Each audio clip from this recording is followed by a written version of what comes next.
looks, hit the post on one of them. And a beautiful save from Nolan Sloan again.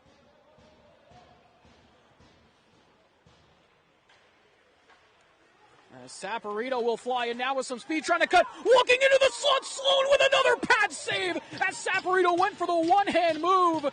Here comes Slezak the other way with 30 seconds left. Slezak, sharp angle shot, and now we're going to get a whistle. And it looks like Tampa might have had 4 skaters on.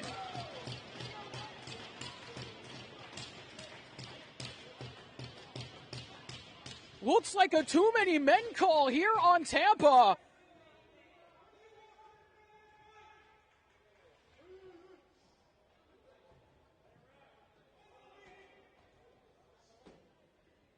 And now we're going to get a timeout here by the Cyclones as they're going to go to the power play here in overtime with 26.6 seconds left.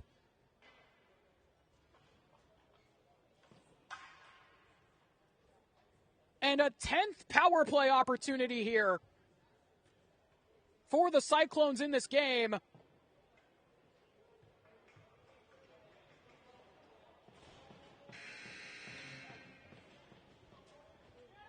And a massive, massive opportunity for the Cyclones to try and win it here in overtime on the power play. It'll be 4-on-3. 26.6 seconds left in overtime.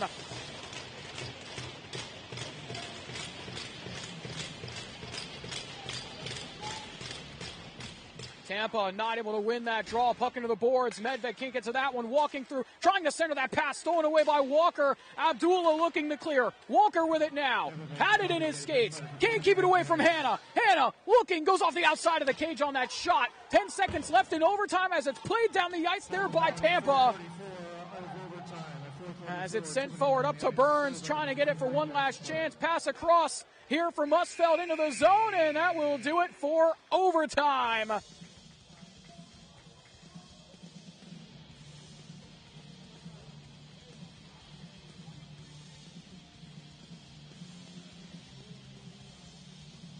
Two after 65 minutes of action. And it is not enough. And we will head to the shootout here. In the overtime period, for the Cyclones 4 for a team total of 39, and for the juniors, Tampa Bay juniors, 2 shots for a team total of 36. So we will head to the shootout here in this one between Tampa and the Northern Cyclones.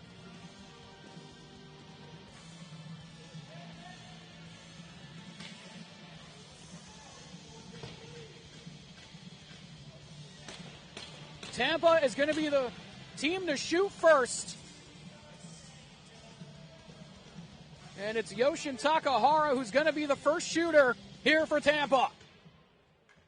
He'll pick things up and stay here to the right side boards.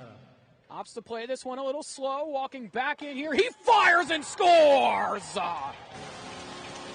Went right under the pads there of Ritchie. And Tampa have the 1-0 lead in the shootout. Now shooting for Northern, number 12, Josh Laguadara. And it's going to be the 12 of Laquidera here for the Cyclones to try and tie it in the shootout. Walking through, beautiful leg kick, walking in, he scores! What a move! And Laquidera ties it up in the shootout.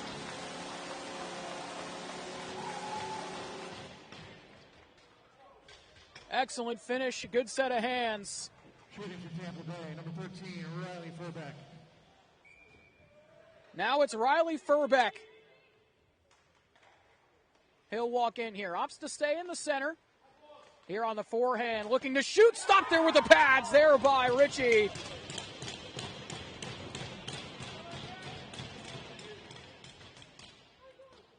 Now a chance for the Cyclones to take the lead here in the shootout. It's the 19 of Hanna. Zach Hanna will pick things up here. Drives hard to the left-hand side, picks the puck back up, walking in on goal, trying to make a move around it, he scores! Beautiful finish there from Hanna as he tucks it into the back of the cage past Sloan. Now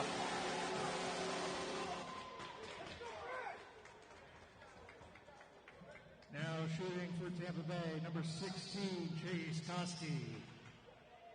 Now for Tampa. Chase Koski has to try and score here to keep this game alive.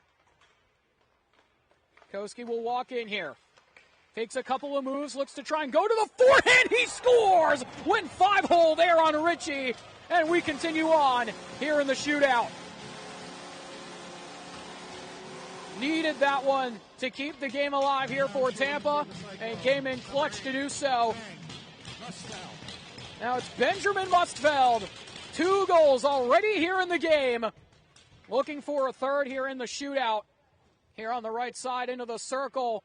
Walking through, stopped there by the pads of Sloan. Now a chance for Tampa to end it. This is how sudden death shootout. Now shooting for Tampa Bay, number 17, Tanner Vance. And it's Tanner Vance who will get the nod, the second line right winger. Vance will pick things up here.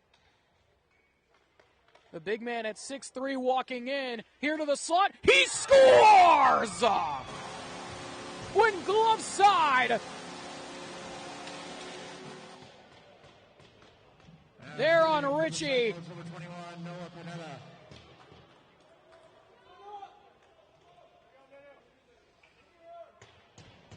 And it's Noah Panetta next. Need a goal here for him. Walking in on Sloan, went for the poke check, he got it! And Tampa win 3-2 here over the Northern Cyclones in the shootout. What a poke check from Sloan! And Tampa come out victorious 3-2. What a game here in the final game of the afternoon. Here in the Elite Championships. And Tampa Bay with a massive victory here in the shootout. What a poke check from Nolan Sloan. Had a spectacular afternoon. Stopped 37 of 39 against the Cyclones here in this one this afternoon. And Tampa collects a massive 3-2 victory. But that will do it for this one, wrapping the game up here for this one today. Final shots, 40-37 in favor of the Cyclones, but Tampa secure the 3-2 victory in the shootout. Either way, that will wrap things up here for our Elite National Championships coverage here for today. We'll be back tomorrow with more Elite action here on Black Bear TV, here from the Ice Vault Arena in Wayne, New Jersey. We've got a bunch of premiere action coming up for you here at the Elite National Championships, so make sure to stay tuned for all of it here on Black Bear TV. But for this one, a 3-2 victory here for the Tampa Bay team here over the Northern Cyclones, but that will wrap things up for this. My name is Carlo Pascal. Thank you very much for tuning in. Make sure to stay tuned for the rest of the USPHL Elite and Premier National Championships here from Ice Vault and Wayne. Have a good one, everyone.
2 more quarters and that's it.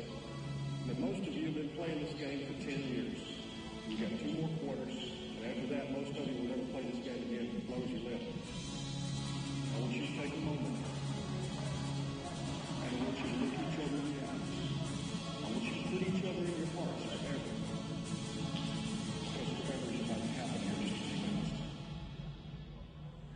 I got my hands in the stand, my team on my back, my family in my heart, I put my city on the map. See, I'm cool with my school, but I know I can do better. I just a man, one college and I'm not one college offer after all this hard work. I'm telling you a lie, in my city didn't hurt. So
Test 1, 2. Test 1, 2. The other thing.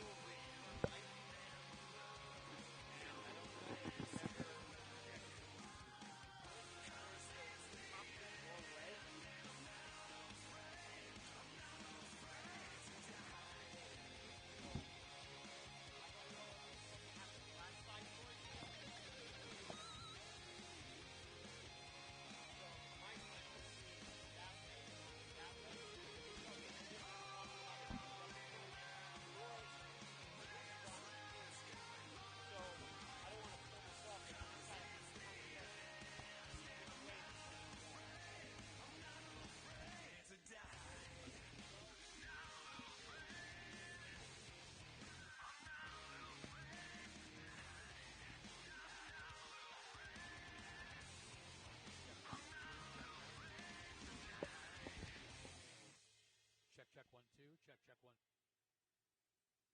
Check 1 2. Check 1 2. I can't hear anything. Check 1 2. That's the motto. Throw back with no chaser, with no trouble. Check 1. There we go. Much better. So now your level should hit a little bit higher. Check 1 2 3 4 5. Check 1 2. Check 1 2. Check 1 2 3 4 5. Yep.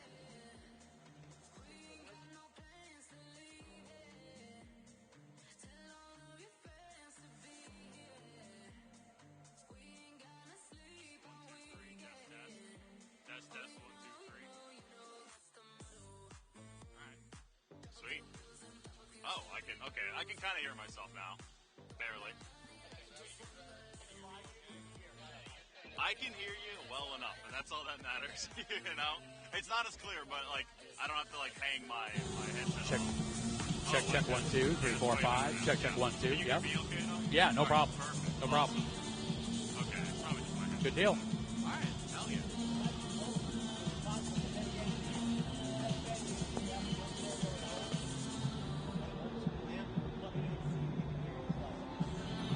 I think it might just be my headset, which is kind of crazy. Like 2 years ago.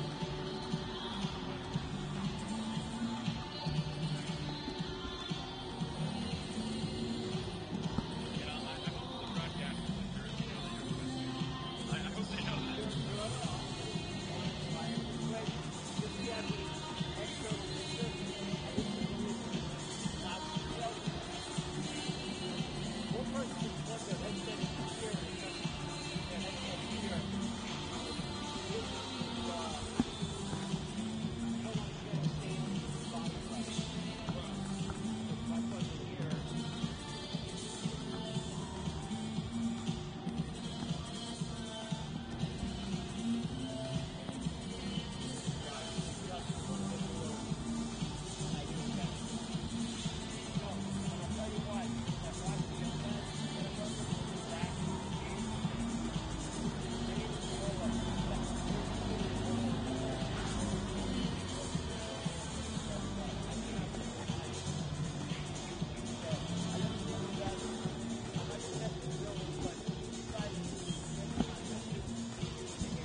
From Wayne, New Jersey, you're watching the premier playoffs on Black Bear TV. We've got an exciting matchup between two of the top-seeded Great Lake teams in the Toledo Cherokee Premier and the MetroJets Premier. He's Matt Freer, the main play-by-play broadcaster for the MetroJets. I'm Chris Bello. And Matt, we've got an exciting matchup between Metro and Toledo. These two teams just faced each other in their divisional final round. The MetroJets and Toledo Cherokee, one of the most storied rivalries in all of junior hockey. This is the 11th meeting of the season between these two clubs, 7 games in the regular season. And, of course, as you mentioned, Chris, the thrilling 3-game Great Lakes Division Finals where the MetroJets, who lost the game 1 of that series at Team Toledo Ice House in Toledo, Ohio, rallied back to win games 2 and 3 in overtime to book their 8th consecutive trip to the USPHL Nationals. Well, talking with both head coaching staffs for Metro and Toledo, both of them said the exact same thing to me, which was either team could have won that. And, of course, Metro came away. They won in that final 3 games, but Toledo actually jumped down and won game 1. Yes, they did. They come out swinging in game 1 there in front of a great crowd there at Team Toledo Ice House. A 6-2 victory by the Cherokee over the Jets, which was their second win in a row over the Jets at Team Toledo Ice House. The last time the Cherokee faced the Jets in Mount Clemens, Michigan, but go all the way back to December of this year.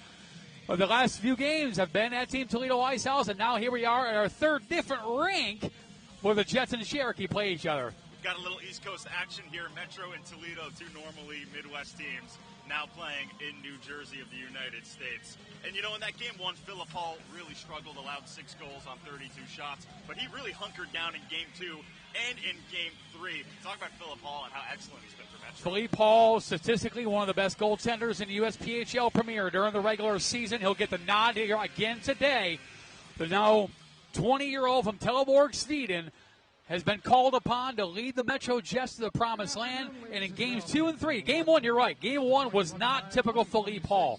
Games 2 and 3, he was lights out. He stood on his head. Use any cliche you want to use. Philippe Hall is the number one core reason why the MetroJets are here in Wayne, New Jersey. Yeah, 1.26 goals allowed on average and a .935 save percentage for Hall. All right, we'll go down to the rink. We'll get the national anthems and the starting lineups, and then we'll come right back up top for period 1 between Metro and Toledo. Starting lineups first, once again for the visitors, the Toledo Cherokee. On defense, number 27, Jay Cormier. At number 14, Landon Edwards. Wings, left wing, number 92, Jimmy Monks. Center, number 71, Cam Kraus. Right wing, number 42, Josh Grenowitz. And in goal, number 33, Dax Lucidi. And now the starting lineup for the MetroJets. First on defense, number 21, Henrik Fournier. And number 4, Jake Blum. Left wing, number 3, A.J. Zucchani. Center, number 89, Aiden Sharon. And right wing, number 51, Ryan Klomboski. The goaltender is number 30, Philippe Hall. Now, fans, players, please rise and remove your hats or helmets for the playing of the Star-Spangled Banner.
Your starting lineups for the MetroJets Premier Team: at left wing, it's going to be A.J. Sakani. At center, Aiden Sharon. And at right wing, it'll be Ryan Glomboski. On defense, it'll be Jake Blum. On right D, on left D, it'll be Enric Fournier. And then again, starting in net mat is going to be Philippe Hall. Philippe Hall, as mentioned, one of the core guys to bring the Jets back here to the 2026 USPHL National Championships. Metro trying to go a little further this year, trying to win their championship in 2026. Toledo, the Cherokee Premier Team, they'll start their second line today. It'll be left wing Jimmy Monks, at center Cameron Krause, and at right wing Joshua Granowitz. On defense, it'll be Jake Cormier and Landon Edwards. And then starting in net today for the Toledo Cherokee Premier Team, they've got their own star goaltender in Daxon Lucidi, one half of the Lucidi brothers here for Toledo, who had a 2.2 goals allowed on average and a .918 save percentage. Talking about Philippe Hall, how his stats were. Dax Lucidi, arguably one of the best goaltenders in all of USPHL Premier. Definitely a workhorse goaltender. 30 games played during the regular season for Lucidi. And you hate to keep the other divisions down because there's talent all across the USPHL.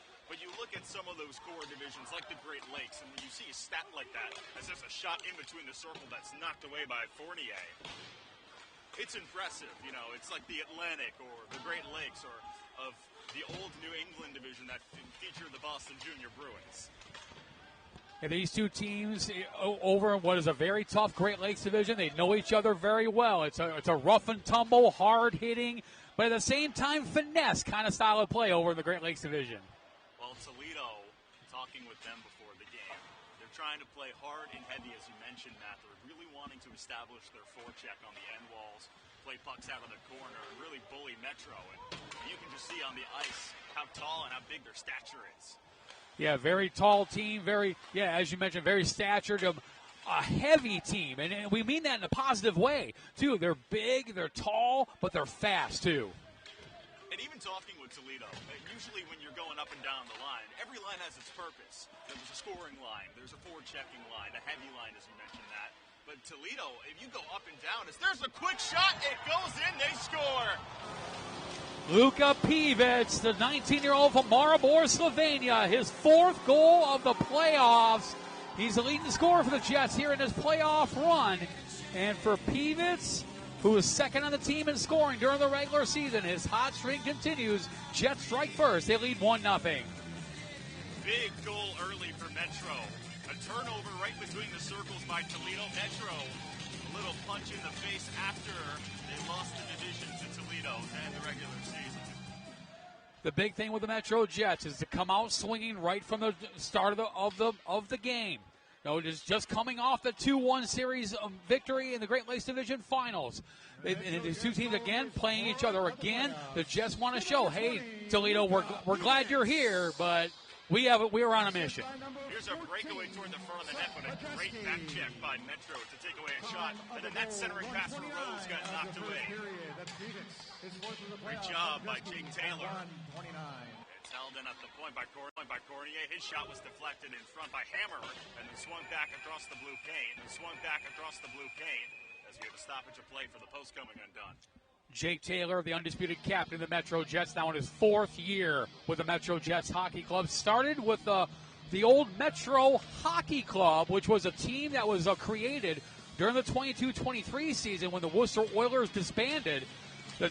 To fill that gap at showcases, the MetroJets organization created a third team, and that's how Taylor started with the MetroJets Hockey Club.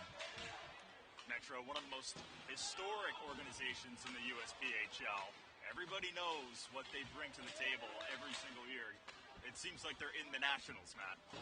Well, this is the 8th consecutive year, breaks a 3-way tie with the Tampa Bay Juniors and the Charlotte Rush for most all-time appearances at the USPHL Nationals in league history. Not only that, this is the 8th consecutive appearance. The Jets stand alone, number one, most consecutive appearances all time in USPHL Nationals history. Vying for the 2026 championship. Metro, as we've been talking about at the top of the broadcast, is that puck will clear center and allow both sides to switch lines. You know, Metro, not only one of the most historic organizations, but, you know, you see the patchwork through, and even talking with Toledo when I was trying to gauge what they thought about this this matchup. It was put simply, it's Metro.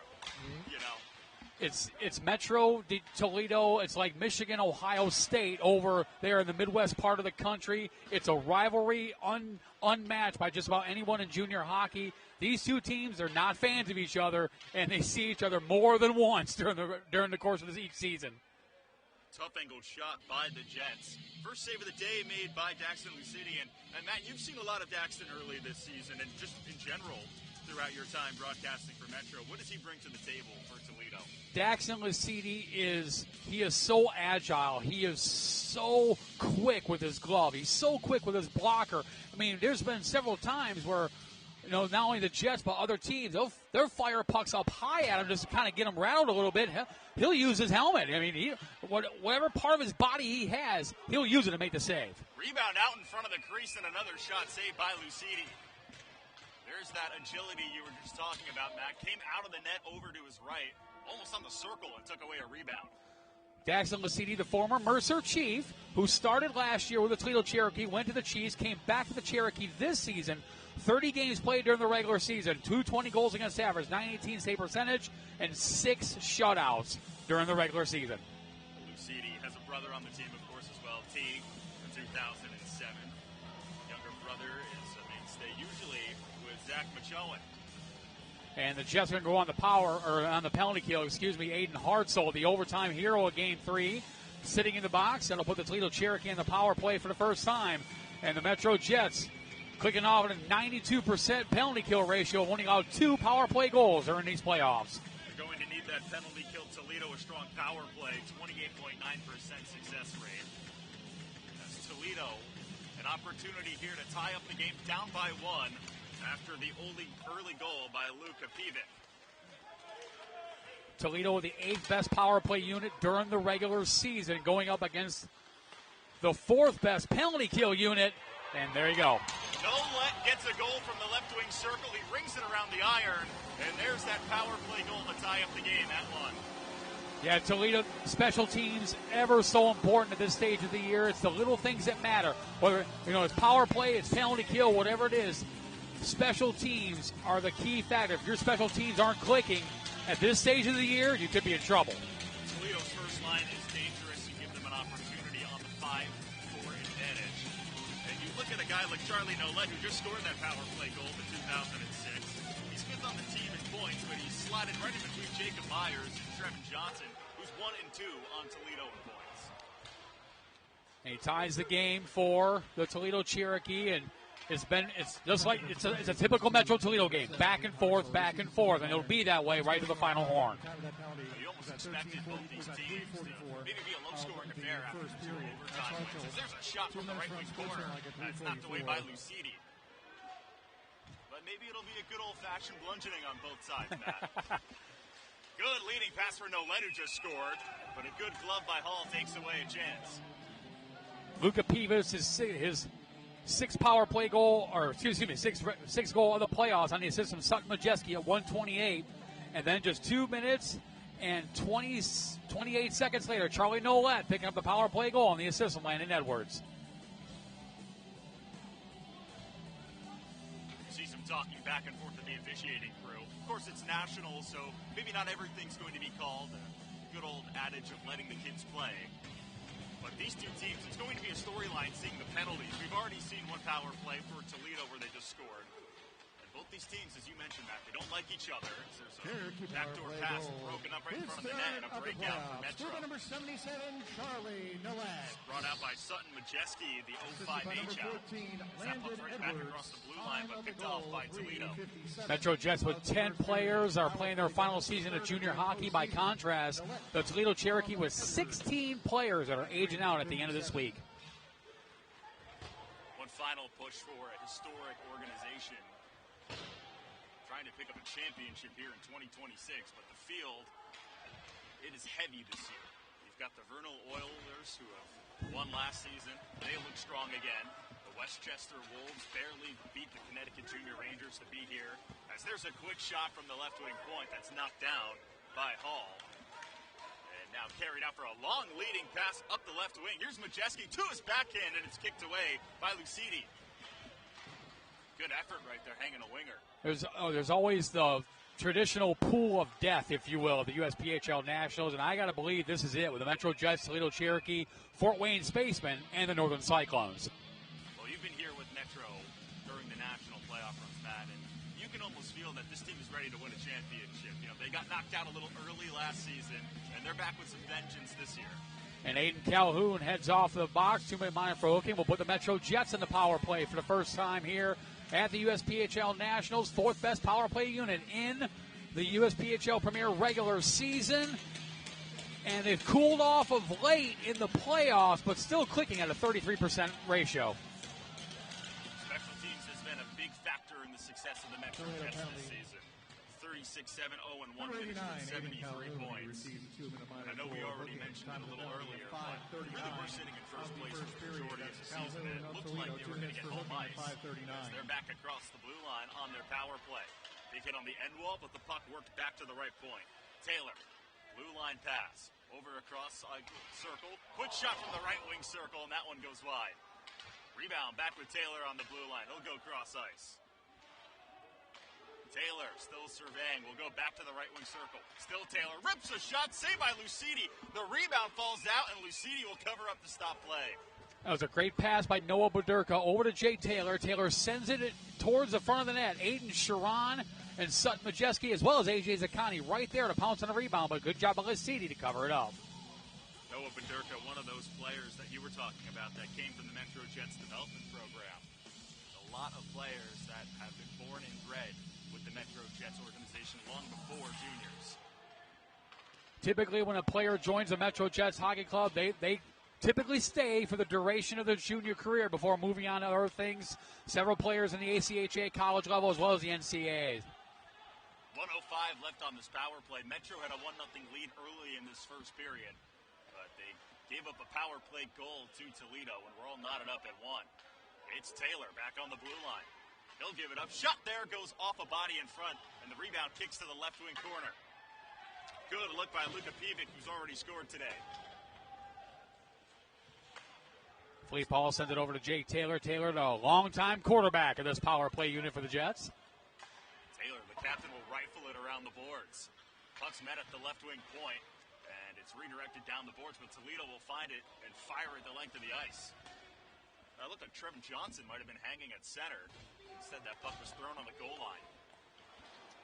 Trevin Johnson, the leading scorer during the regular season for the Toledo Cherokee. 31 goals, 34 assists, 65 points. Yeah, that first line is dangerous with Johnson and Nolet, who scored as the player gets brought down. It is Nolet. Shoved again on the end wall, no call.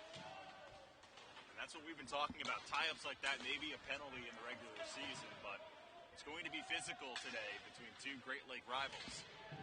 Power plays over. Both teams back to full strength. Good job on the Cherokee. 1-for-1, the penalty kill. Special teams early have been strong for Toledo. Shot from the left wing circle by Nolet, and it couldn't get through traffic, and it's pushed back in the neutral zone. Here's Jimmy Monks, the lone NCAA commit for both of these sides. He'll work it deep as it's controlled behind the net by Luska. Daniel Luska, the youngest player on the ice, just 17 years old out of Wheeling, Illinois. October 9th, 2008. I don't think I'm ready for a 2008 to be playing junior hockey. I have socks older than that. Might need new socks. Right? Puck's brought across the blue line. That's an offside, so Metro will be brought back in the neutral zone. So what seems to be the tradition here at the Ice Vault Arena in Wayne, New Jersey is the bird that flies around here in Rink 2. He was here last year, too. Just flew around, has the best seat in the house, just looks straight down. Well, if that's not the most New Jersey thing, I don't know what is. Right? It's my second time ever here in the Garden State, and both times the bird has been the most consistent thing. Oh, Matt, you were telling me, because you're from the Midwest, you're not from the East Coast.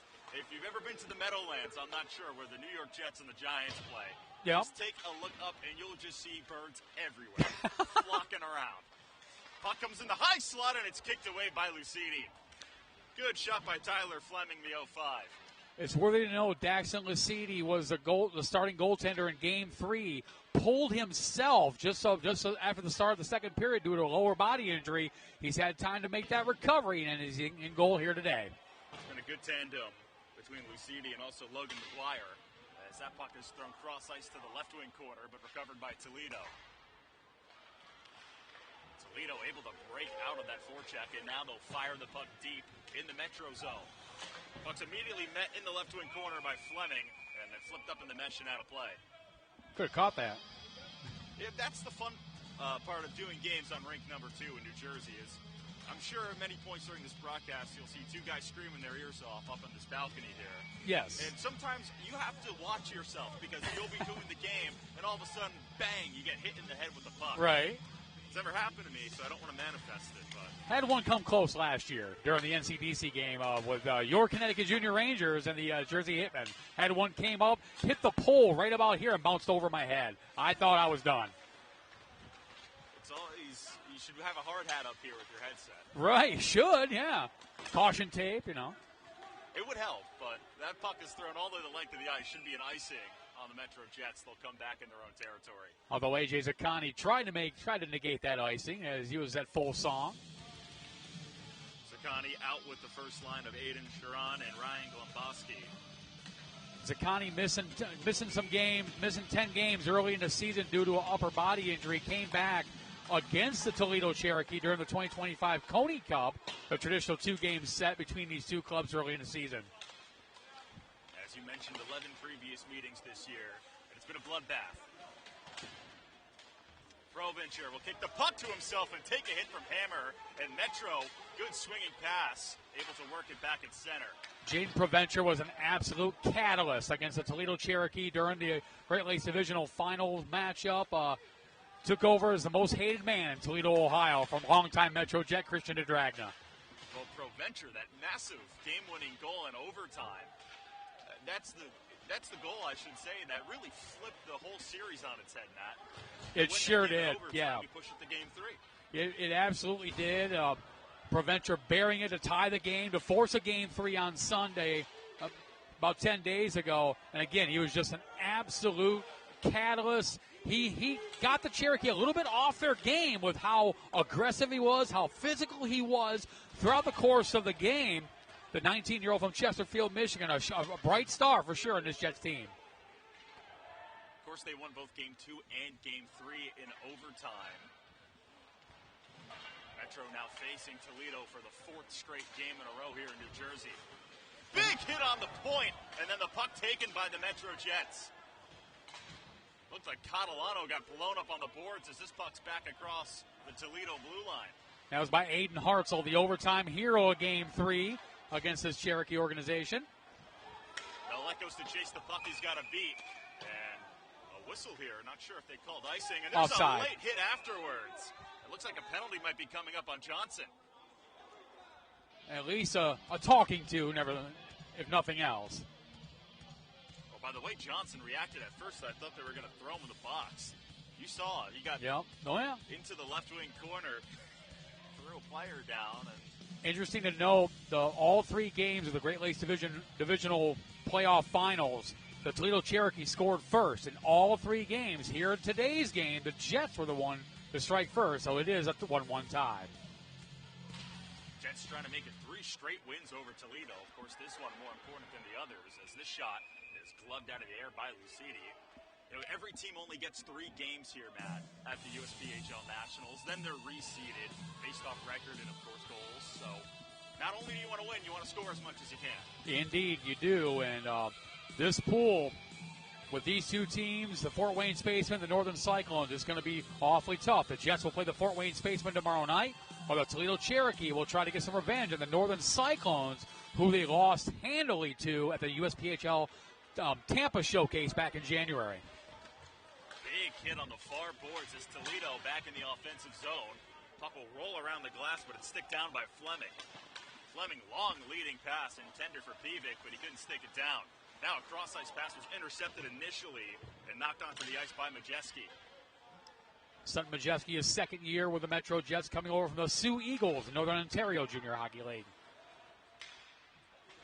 A lot of Canadian juniors playing in the NCAA and also American juniors now with the rule changes. This puck is picked up by Provencher.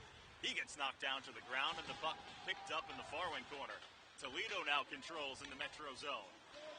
Pivic on the far wing circle will knock it back out at center, and And Toledo will touch up and re-enter.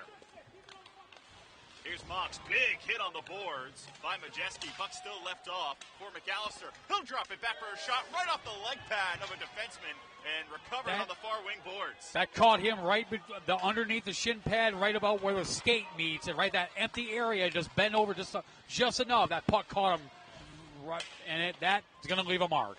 It was Provencher. He had to limp off the ice. He's still jumping up and down over on the bench. Now that puck flipped out of play, or let's wait and see. Might have been the post that came undone. 7:13 to go here in the first period. Shots 11-6 in favor of the Jets. Well, it's been heavy so far. It was a talking point we mentioned coming into today's matchup. A couple of hits, a couple of deep passes sent on the end wall. A lot of forechecks being broken. We haven't really seen one side 5-on-5 dominate.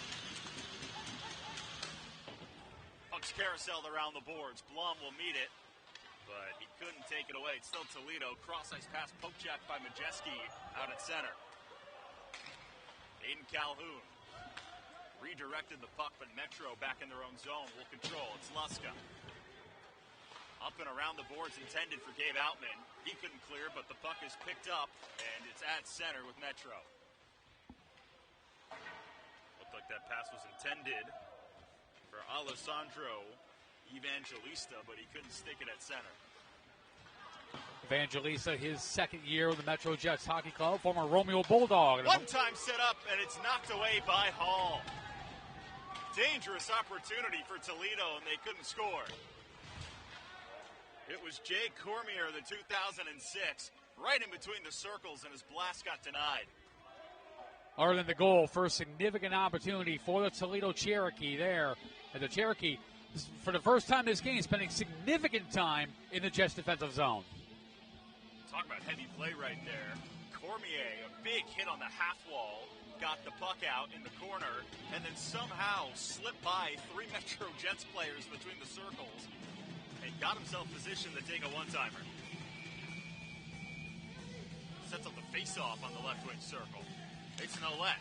They'll win the draw for Toledo. It's Cormier. Just had that one-time shot. Gets a return pass on the left wing point. Rips one off a couple of bodies, but it didn't go toward the net. Would have been dangerous for Metro. Puck fired deep now in the left wing corner of the Toledo zone. Here's a chance for a Metro one-timer set up between the circles. Couldn't be sticked down. Looked like that puck was set up for Cotier. Evangelista and Sharonov have almost perfected that one-time shot pass there in front of goaltender Daxon Lasidi. Puck caught in the neutral zone. It's picked up by Bunk. Fire it toward the net where it's gloved, and it'll get sticked down for an outlet pass. It's broken up on the right wing point and skated down the boards. Here's Zakani.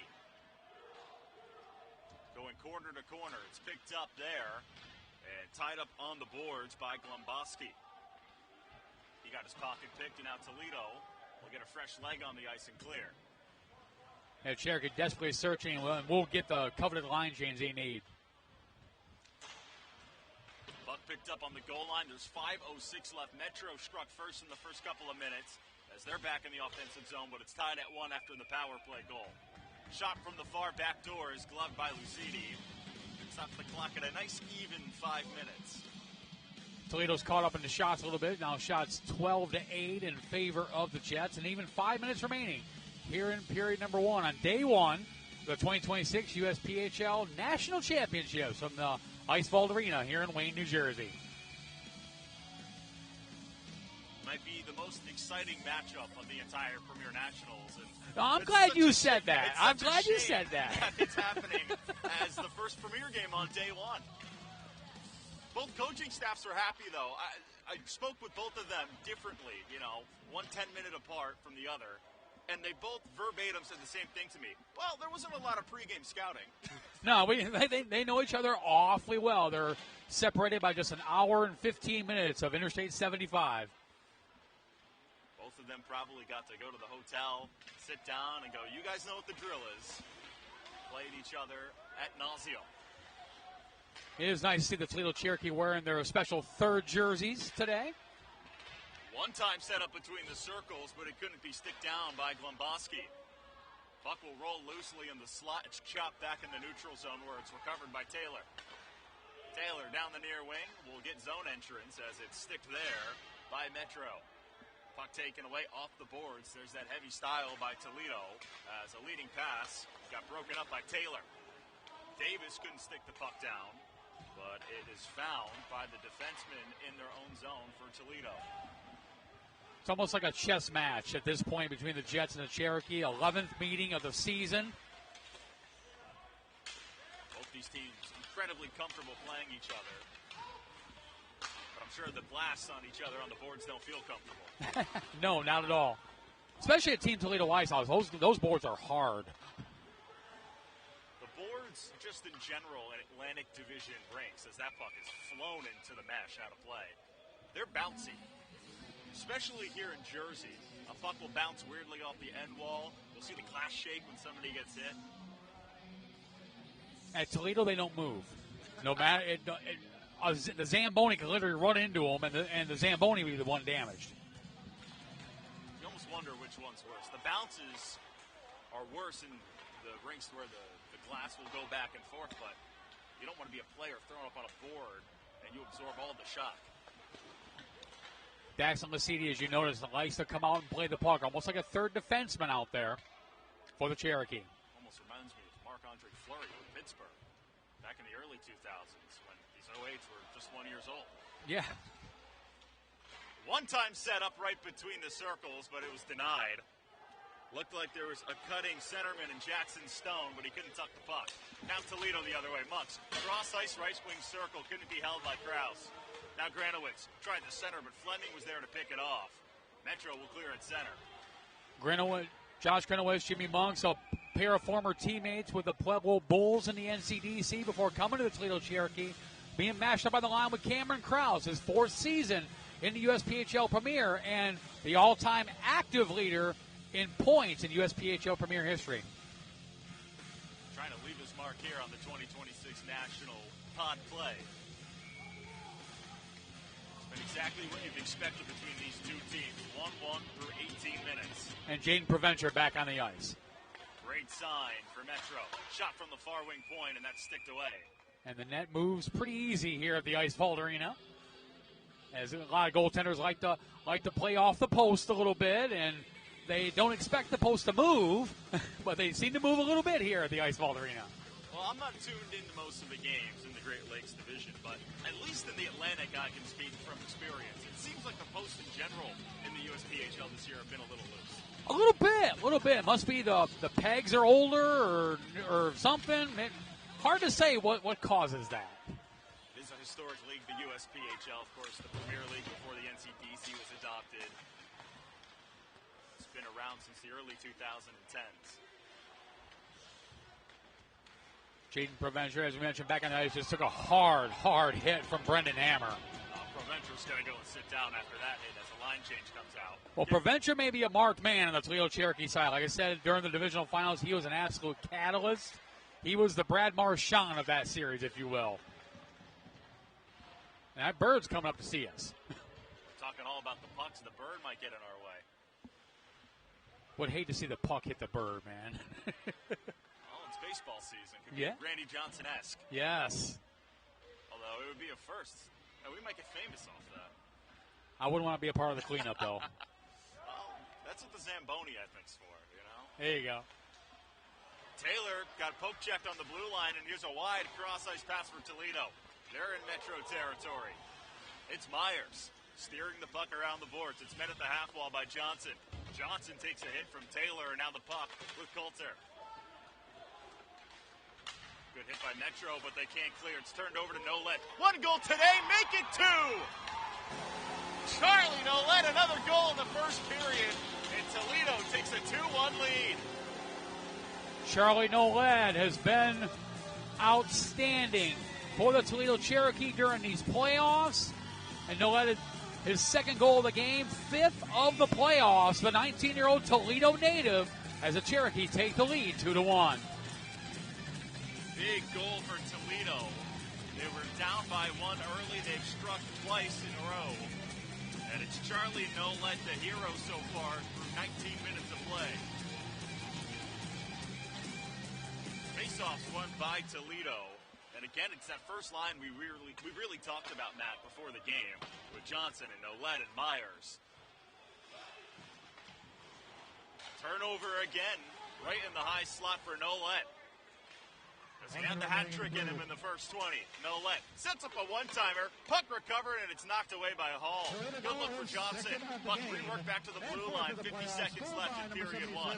Johnson tied up on the end wall. Looks like Fleming is tying Johnson up. Puck dug off the boards for the MetroJets. Nolet second in the game, fifth of the playoffs on the assist from Teague Lasidi and Jacob Myers with 1:15 to go in the first period. Myers rifled it deep. Fleming recovers it. It slid down the right wing boards, but then thrown back in Jets territory. One last chance. Wide shot by Toledo. MetroJets couldn't clear. It's down the left wing boards. Looked like a player got knocked down, and Majeski will come away with the puck. It's Granowitz. Toledo fires it deep once more. Mox goes the trail. Couldn't win the puck battle. It's back out at center, but that'll end period number one between Toledo and Metro. Shots 12-11 in favor of the Jets, but the Cherokee lead where it matters most, 2-1 on the scoreboard on a pair of goals by the 19-year-old Toledo native, Charlie Nolet. Luka Pivich responds. He scored the first goal of the game for the MetroJets. As you mentioned, Luka Pivich, the number 2 overall point scorer on Metro, broke the ice, scored first. Toledo then with 2 consecutive goals by Nolet. We'll get a nice couple come back in 15 minutes. Toledo will come back out to start period 2 with a 1-goal lead. 2, MetroJets 1.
Welcome back inside the Ice Vault in Wayne, New Jersey for period number 2 between the MetroJets and the Toledo Cherokee. Matt, as we had mentioned earlier, Luka Pivits was able to score a goal and make it a 1-0 lead, but then Charlie Nolet scored twice to give the Cherokees a 2-1 lead after 20 minutes of play. Yeah, Charlie Nolet has been dynamic so far here for the Toledo Cherokee, as the 19-year-old Toledo native, who was 5th in the team in scoring during the regular season, kind of putting his Toledo Cherokee on his back here so far in the first period after Luka Pivits opened the scoring, and Nolet with the last 2 goals of this game heading into the second period. Charlie Nolet with 2 goals already for the Toledo Cherokee. He scored a hat trick earlier in the season on December 19th. That was a 3-goal performance. He also scored 2 goals in back-to-back games on December 12th against the Minnesota Blue Ox and the Chicago Crush at a showcase. But, Matt, he had not scored a goal the entire season against the MetroJets. No, the Jets seem to be his kryptonite, if you will. But he's finally figured out how to slide that kryptonite over to the side there a little bit, and he's figured out Philippe Hall twice already here in his first period. One came on the power play. That was the second goal of the game, and it was an absolute snipe job. It went off the crossbar, rung around the metal, and fell in the back for a goal. But both sides will take the logo for another 20 minutes of hockey. The MetroJets will be skating left to right. The Toledo Cherokee will be skating right to left. Both goaltenders back in their net as well. 12 shots on net for the MetroJets, 1 goal. 11 shots on net for the Toledo Cherokee, and 2 goals for Charlie Nolet. And it was Luka Pivits who opened the scoring for the Jets. But as you mentioned, Nolet with the last 2. We begin the second period. Pivits' goal, his 6th of the playoffs, on the assist of Sutton Majeski at 1:28. Then it was Charlie Nolet, his 4th of the playoffs from Landon Edwards on the power play at 3:56. And Nolet's 2nd of the game, 5th of the season, came at 18:45 on the assist from Teague Lasiti and Jacob Myers. Well, the goal from Pivits was beautiful. It was a turnover in between the circles, and then he ripped one past Lasiti to break the ice and get the first goal of the game between either teams. Zakotny wins the draw, but it's rifled around the boards, but held in on the far point.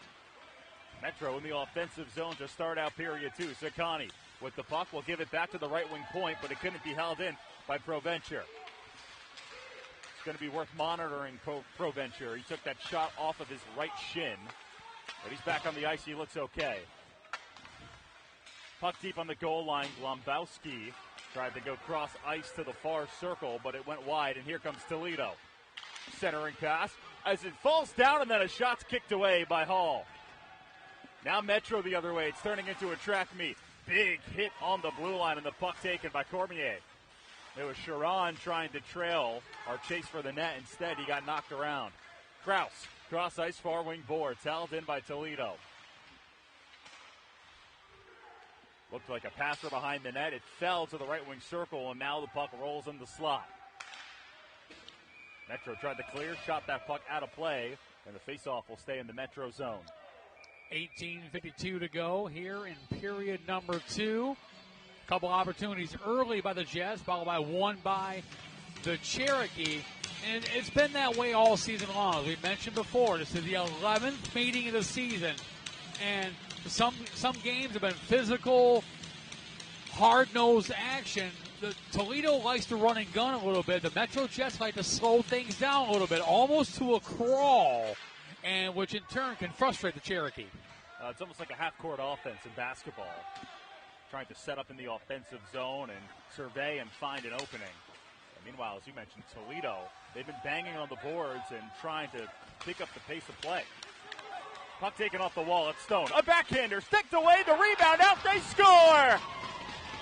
Puck is buried by A.J. Zakotny, and it's 2-2 in period 2. Zakotny, the 19-year-old from Grosse Pointe, Michigan, his 3rd goal of the season. During the regular season, he had 30 goals, 17 assists, 43 points. A quarter of those points, including 10 of those 30 goals, were against the Toledo Cherokee. He has been an absolute dynamo for the Jets against this Toledo team. For the most part, Toledo shut down Zakotny during their divisional finals, but Zakotny ties this game here for the Jets. Right place, right time for Zakotny. Was able to find that puck and flip a backhander on the second chance to tie up the game at 2. And that's a big monkey off the back of the MetroJets. They've now scored early twice. As they scored in the first 4 minutes of play in period one and in the first minute and a half of period two. Zaccani, his third goal of the playoffs on the assist from Sutton Majeski, his second helper of the game at the 129 mark. The first goal in the first period came at the 128 mark by Pevitz. Zaccani's goal comes at the 129 mark of the second period. Well, it almost sounds like such lazy analysis, Matt, but you need your top guys to perform in big spots like this. And for Zaccani, the leading goal scorer is Toledo. A quick shot from the left wing circle gets brought down. If you can get Zaccani to find his goal scoring stroke again in tough goals, well then you're in business. The MetroJets, we've mentioned, have been to the playoffs numerous times, but they've never won. Quick shot right in the glove of Hall to take away a go-ahead goal. And Zaccani's a big body, 6'2", 215 pounds. Still got another year of junior eligibility left, and with the MetroJets going to the NCDC, the new NCDC Midwest Division next season, expect Zaccani to not only be on that team, but more than likely wearing the captaincy. He looks like an NCDC player. With all the junior kids falling down a level, or jumping up, I should say, sometimes when you look at an elite roster, a premier roster even in this Nationals, you see a player who's 5'7", 5'6". Well, all the guys here at Nationals, they're big bodies. 6'2", 6 feet tall, 6'3" even sometimes. Quick shot from the left wing point, stick down to the slot, but Metro couldn't clear. And on that line was Zaccani with Ryan Glomboski and looks like a penalty coming up on the MetroJets. Looks like it. And there's a player down in the corner right now for Toledo. And it's Isaac Bunk going to head to the box. Celebrated his 20th birthday in game number 3 with the first goal of that game to begin the comeback for the Jets. Well, as you mentioned, Isaac Bunk, the 06, is going in the box. We'll see what kind of penalty it is. It's a boarding call. Didn't see if it was a 2 or possibly it's a 2-minute minor for boarding on Isaac Bunk. We'll put the Toledo Cherokee in their second power play of the game. They're 1 for 1. Well, sometimes you never know if that's going to be a major penalty or not, going for a puck in the corner. You don't know what the intent is, but it'll stay a 2-minute minor for now, and Toledo will go back on their penalty kill. 2-2 tie, 17:28 and counting remaining here in the second period. Metro's been perfect, or Toledo, I should say, has been perfect on their special teams. A power play goal, and they're 1 for 1 on their penalty kill. And the veteran Landon Edwards, a 20-year-old from Richfield, Wisconsin, quarterback in this power play for the Cherokee. Toledo just gave up a game-tying goal. Now they have a chance early to get a one-goal lead. Here's a shorthanded chance for Zaccani, who just scored. Left wing circle, getting pushed into the left wing or right wing corner by Edwards. Zaccani does have a shorthanded goal in these playoffs. Came against the Red River Spartans in Game 1 of the divisional semifinals. The MetroJets being aggressive on this penalty kill. Another leading pass for Zaccani, but he couldn't flag it down. Puck's chipped up the boards. It's back at center. Here comes Toledo. Nolet with 2 goals on the right wing circle. Nolet drives towards the net and now goes into the left wing corner. Nolet on the boards with Kraus. Proventure there for the MetroJets. It's worked down the far side boards. Still in the corner. Some trouble playing the puck out. Now back to the blue line. Cross ice pass right wing circle. Toledo, 48 seconds left on this power play. It's Myers looking. Cross ice right wing circle. Return back for Myers. Return to Cormier. Cormier rips a hard shot. Didn't get through traffic. Puck's flagged down in the slot by the MetroJets and cleared. Jackson Lasiti will play the puck for the Cherokee. I mentioned he's a third defenseman back there. Loves to play that puck. Long leading passes you highlighted earlier, Matt, by Lasiti. Liking to play the puck out of the net. Almost led to a 2-on-1. Good back check by the MetroJets despite getting a line change in. Here's Lucidi again. So played for Kraus. Now it's turned over with 8 seconds left. Shot by Outman goes wide. Rebound picked up on the far boards. Redirected. 4 seconds left on the power play. Toledo looks like they're going to fail to score on this power play as the MetroJets get their fifth skater back out. We've talked about it time and time again, especially this time of the year. Special teams, so important. You can make the argument now, especially here at the USPHL Nationals, a very important penalty kill. Here's a breakaway for Outman. He rips a shot and sticked away by Lucidi. Great back check by Toledo. Cormier was able to get back and prevent the one-on-one with the goaltender. Monks will stop the puck at center. Now he'll skate down the right wing. On the circle, Monks delays. Goes cross ice, shot there, kicked away by Hall. Can't find the rebound. It's knocked back to the boards. Toledo recovers the puck, circle to circle. Now back to the left point blue line, and we'll have a stoppage of play. That puck went between the legs of Philippe Hall and hit his right skate blade and deflected over into the corner. It's a matter of all goalies want to be in the right position, but sometimes you got to have everything to cover the net so that puck does not get behind you. And even when the puck went through his legs, he still had presence of mind to kick the right leg out, and it bounced off his skate blade.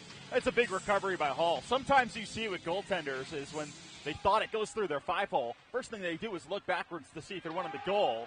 But that time, as you mentioned that, Hall was able to find the puck quickly and then cover it up. Big battle on the boards. It's won by Calhoun deep in the Toledo zone. Davis also there tipping it up the far wing boards. Hank Davis, the former Cincinnati Cyclone, coming into the Toledo Cherokee for his final year of junior hockey eligibility. The Jets are threatening right now in the offensive zone. Or Toledo, rather. Shot toward the net, push back into the left wing corner as the puck will roll to the right wing half wall. 14:05 left. Only goal scorer has been Metro so far. Looks like the post may have came undone. It did. They'll blow the play dead. 13:59 to go here in period number 2. Luka Pivits, A.J. Zaccani, the goal scorers for the MetroJets. Charlie Nolet, both goals for the Toledo Cherokee. As we mentioned, they're wearing their third jerseys. On the front it says SAP. Well, what is SAP? That is a Toledo Cherokee long-standing tradition in honor of Kenny Miller, general manager, head coach, his late father. Used to own the team Toledo Ice House, pioneered the growth of the Toledo Cherokee Hockey Organization, made sure every kid had an opportunity to play there in Toledo, Ohio. You know, Matt, you came up to me before the game and asked if it was okay if you would do color, and that's the kind of information that is just so awesome and great to hear about a Toledo organization. And the insight just with Toledo is just so exceptional. You know, the idea, of what we do here, Chris, what we do, we provide what you're looking at, what you're following, but you have to be, no matter if it's Metro against anybody, even if it's against Toledo, one of the most storied rivalries in all of junior hockey, it's right down the middle. It's right down the middle as far as the call goes, as far as anything else goes. You're neutral. You're with Connecticut. You may not know a whole lot about the Metro Toledo rivalry, but I have a feeling you're going to school here today. I'm learning a lot. I'm trying not to speak as much because whatever I'm saying isn't as insightful. I can promise you that. A.J. Zaccani bringing it in. Zaccani got bodied on the circle, brought down by Machoa. No call, and now the puck worked deep. And the Jets just got caught. Too many bench minor, too many men on the ice. Jake Blum tried to get off the ice as quickly as he could, but a critical mistake there by the Jets will put the Toledo Cherokee back in the power play for the third time. They're 1 for 2. Bench minor, too many men on the ice on the Jets. Well, you saw Lucidi putting his arm up. He wanted a penalty called on Metro, but not for that too many men on the ice. It looked like when Toledo was on their back check, they had a player get brought down on the circle. But they'll go in the box regardless. And Toledo, another opportunity on their power play to jump in front of the MetroJets. The Jets in this period, 3-2 in shots in this second period. But Toledo, their second power play of this second period. Toledo will take the face-off from the right wing circle. It's won by the Cherokee. And that bird is right in the netting. He's just as interested as we are. Oh, no, he's got the best seat in the house. Puck is pushed back at center ice. Toledo quickly back across the MetroJet blue line. Proventure will hold the puck behind the Jet net. Puck thrown loosely at center, picked up by Monks. Looked like Toledo had to touch up to avoid an offside. Here's Granowitz back in the offensive zone. Will slide it across for Monks. Granowitz is a key factor in this Toledo Cherokee hockey team. Didn't miss the entire divisional finals against the MetroJets. Back after suffering a lower body injury. Set up a one-timer for Cormier, but he fanned on the shot. Looks like his stick is still intact. Here's Granowitz going cross ice to the left wing circle. Now down in the corner. Returned up top the point for Cormier. Slid on the right wing circle for a shot. Saved by Hall. Philippe Hall, the 20-year-old, just turned 20 19 days ago from Teleborg Sweden, has shined in these playoffs. He's 4-1 with a .287 goals against average, a .912 save percentage coming into this game in the playoffs. But during the regular season, he was dynamite. 16 games played, a .126 goals against average, a .935 save percentage, and 4 shutouts on the season. Played junior hockey over in Sweden. It's his first year in the USPHL. There's a long leading pass for Zaccani. Rebound almost came back to him, but Lucidi played it well and back at center ice. Nolet got brought down, and now the puck back with the MetroJets. Another long leading pass, but that'll result. Might have resulted in an icing, no call. And that was by Jake Blum, whose uncle, former Detroit Red Wing John Blum, who's in attendance here with us this weekend. Puck is picked up by Majeski. Took a hit now with Johnson behind his own net. Johnson facing a forecheck and then a shot by Majeski. Carousels wide. He just picked his pocket, just flat out, just stole that puck from him. That was a big man steal. Knocked him down on a circle and took the puck right from under him. Even saw Lucidi put his arm up, wanting a call, and then he had to get right back in position to try and make a save. Ingersoll turned it over, but it's picked up by Nolet. He chopped it across the blue line, and the puck fumbled around a little bit, but now thrown the length of the ice by the MetroJets. Power plays over. Both teams back to full strength. Jets now 2 for 3 in the penalty kill. Game still tied at 2 with 10:50 left. It's Stone in the far wing corner. Metro trying to get a go-ahead goal. Led earlier 1-0, now 2-1. Tap pass on the circle was picked off by Catalano, and he'll get a long leading pass for Davis. Great defensive play by Tyler Fleming, the 20-year-old from Essex, Ontario, Canada, just across the bridge from Detroit, outside of Windsor. Ingersoll fired it deep on the goal line. Puck caught up in the right wing corner. Looks like 3 players, even one down on the ice, and finally they'll blow it dead. It looked like a player on the MetroJets. It might have been Tyler Fleming. Took a stick to his body. 10:16 to go here in period number 2. We're all tied up at 2, all tied up in shots. It's not surprising, considering, again, the 11th meeting of the season between these two clubs. 7 during the regular season, 3 during the playoffs, and now here we are at the USPHL Nationals. Face-off one. Stolen in the slot by the MetroJets. Would have been a good opportunity for Toledo. Here they come. It's Zaccani. Zaccani in front of the net. Kick save made by Lucidi. Metro still threatening. Shot by Taylor from the blue line. And that's knocked down in traffic and out at center ice. Daniel Lusta dumped it in. Team with Jake Taylor, as mentioned, 4th year in the MetroJets hockey uniform. The captain, a good blast from the blue line. Couldn't get it to go. It's Taylor again on the far boards at center. He'll gain the zone. Rip a shot off the blocker, Lucidi. Rebound picked up on the circle by Sharon, but his shot was deflected wide. The Jets really threatening here. Great offensive possession. It's down the left or right wing boards in the corner. Outman has it tied up on the end wall with Rose. Puck will be dug out by Toledo. Hammer flipped it up the boards, and here's a 2-on-2. Skated across, leading pass broken up in front on the right wing circle. Toledo still threatening. Cormier sent it down low in front. It's tipped wide of the net by Hammer. Hammer banked it off the end wall. Puck redirected up the far boards, held in by the Cherokee. Cross ice pass shot saved by Hall. Landon Edwards had a golden opportunity, but Philippe Hall comes up big with that puck hitting him in the logo. Toledo fails to score right there. Talk about threading the needle with that pass. Went circle to circle and set up an all-alone shot. And as you mentioned, Philippe Hall, great job adjusting his body to make the save. We know it's day 1, the 2026 USPHL Nationals here at Iceball Arena in Wayne, New Jersey. But if you haven't experienced USPHL Premier Great Lakes Division Hockey, welcome to Wayne, New Jersey. Quick shot from the left point by Cormier, got deflected wide off the body of Hall.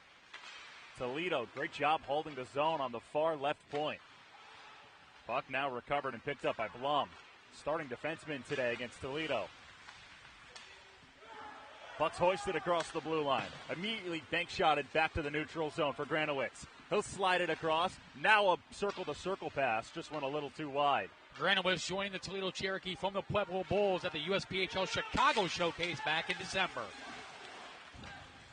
Looked like a player lost their stick, and then a shot from the far boards is saved by Lucidi. I believe it was Ryder Novak who lost his stick in 2007.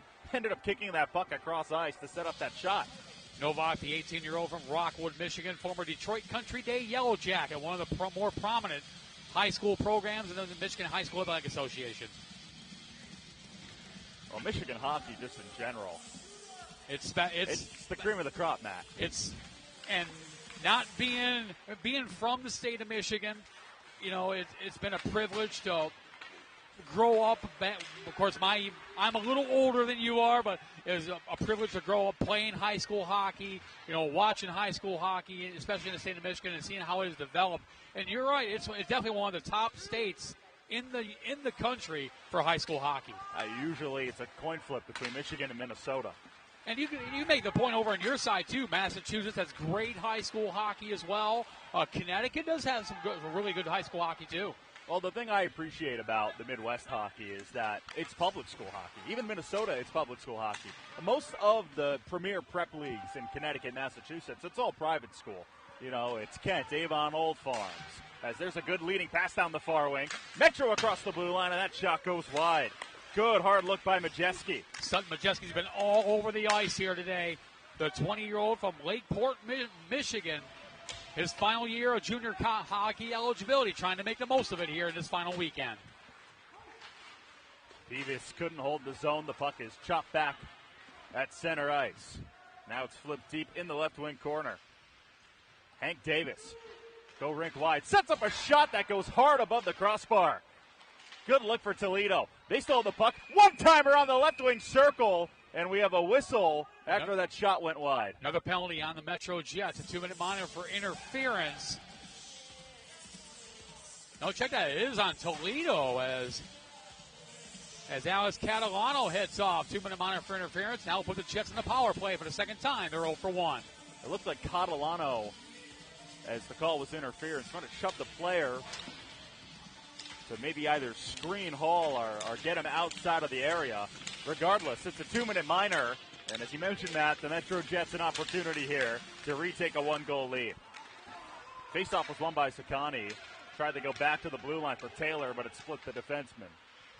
And the Jets utilizing the 4 forwards, 1 defenseman on this first power play unit. Anchored by the captain, Jake Taylor, who started his career with the MetroJets as a forward before being converted over to defenseman, resulting in is arguably one of the best defensemen in USPHL Premier history. We've seen that a lot just in general in junior hockey, especially on the Connecticut side. You know, there was a defenseman with the Premier team that won in 2024, Hunter Scanlon. Yes, I remember the name well. Was a forward, got switched to D, ended up having the most points ever as a Connecticut Junior Ranger Premier defenseman. That 2024 USPHL Nationals had the privilege of calling about 4 Connecticut Junior Ranger games there at the Utica University Nexus Center there in Utica, New York. Me and Mike Stanaway became best buds. Mike Stanaway is a hockey guru. I mean, that man is like the Big Lebowski. That man he's the dude. He's been everywhere. I don't want to get too personal because nobody cares, really. But Mike Stanaway came from the Brooklyn Aviators. He was with the Long Beach Sharks in the Null for a while. Ended up making a home in Connecticut a couple of seasons ago. Hey, he's really turned around that Connecticut Junior Rangers hockey organization, resulting in the 2024 National Championship. The Rangers actually played the MetroJets' other premier team, the MetroJets development program, in the national semifinals that year. Puck brought toward the front of the net, and it's saved by Lucidi. Hard forecheck by the MetroJets. Puck will come back with Stone. Stone got tied up and somehow holds the zone on the left point. Puck's work deep. Sharon sets up a one-timer, kicked away.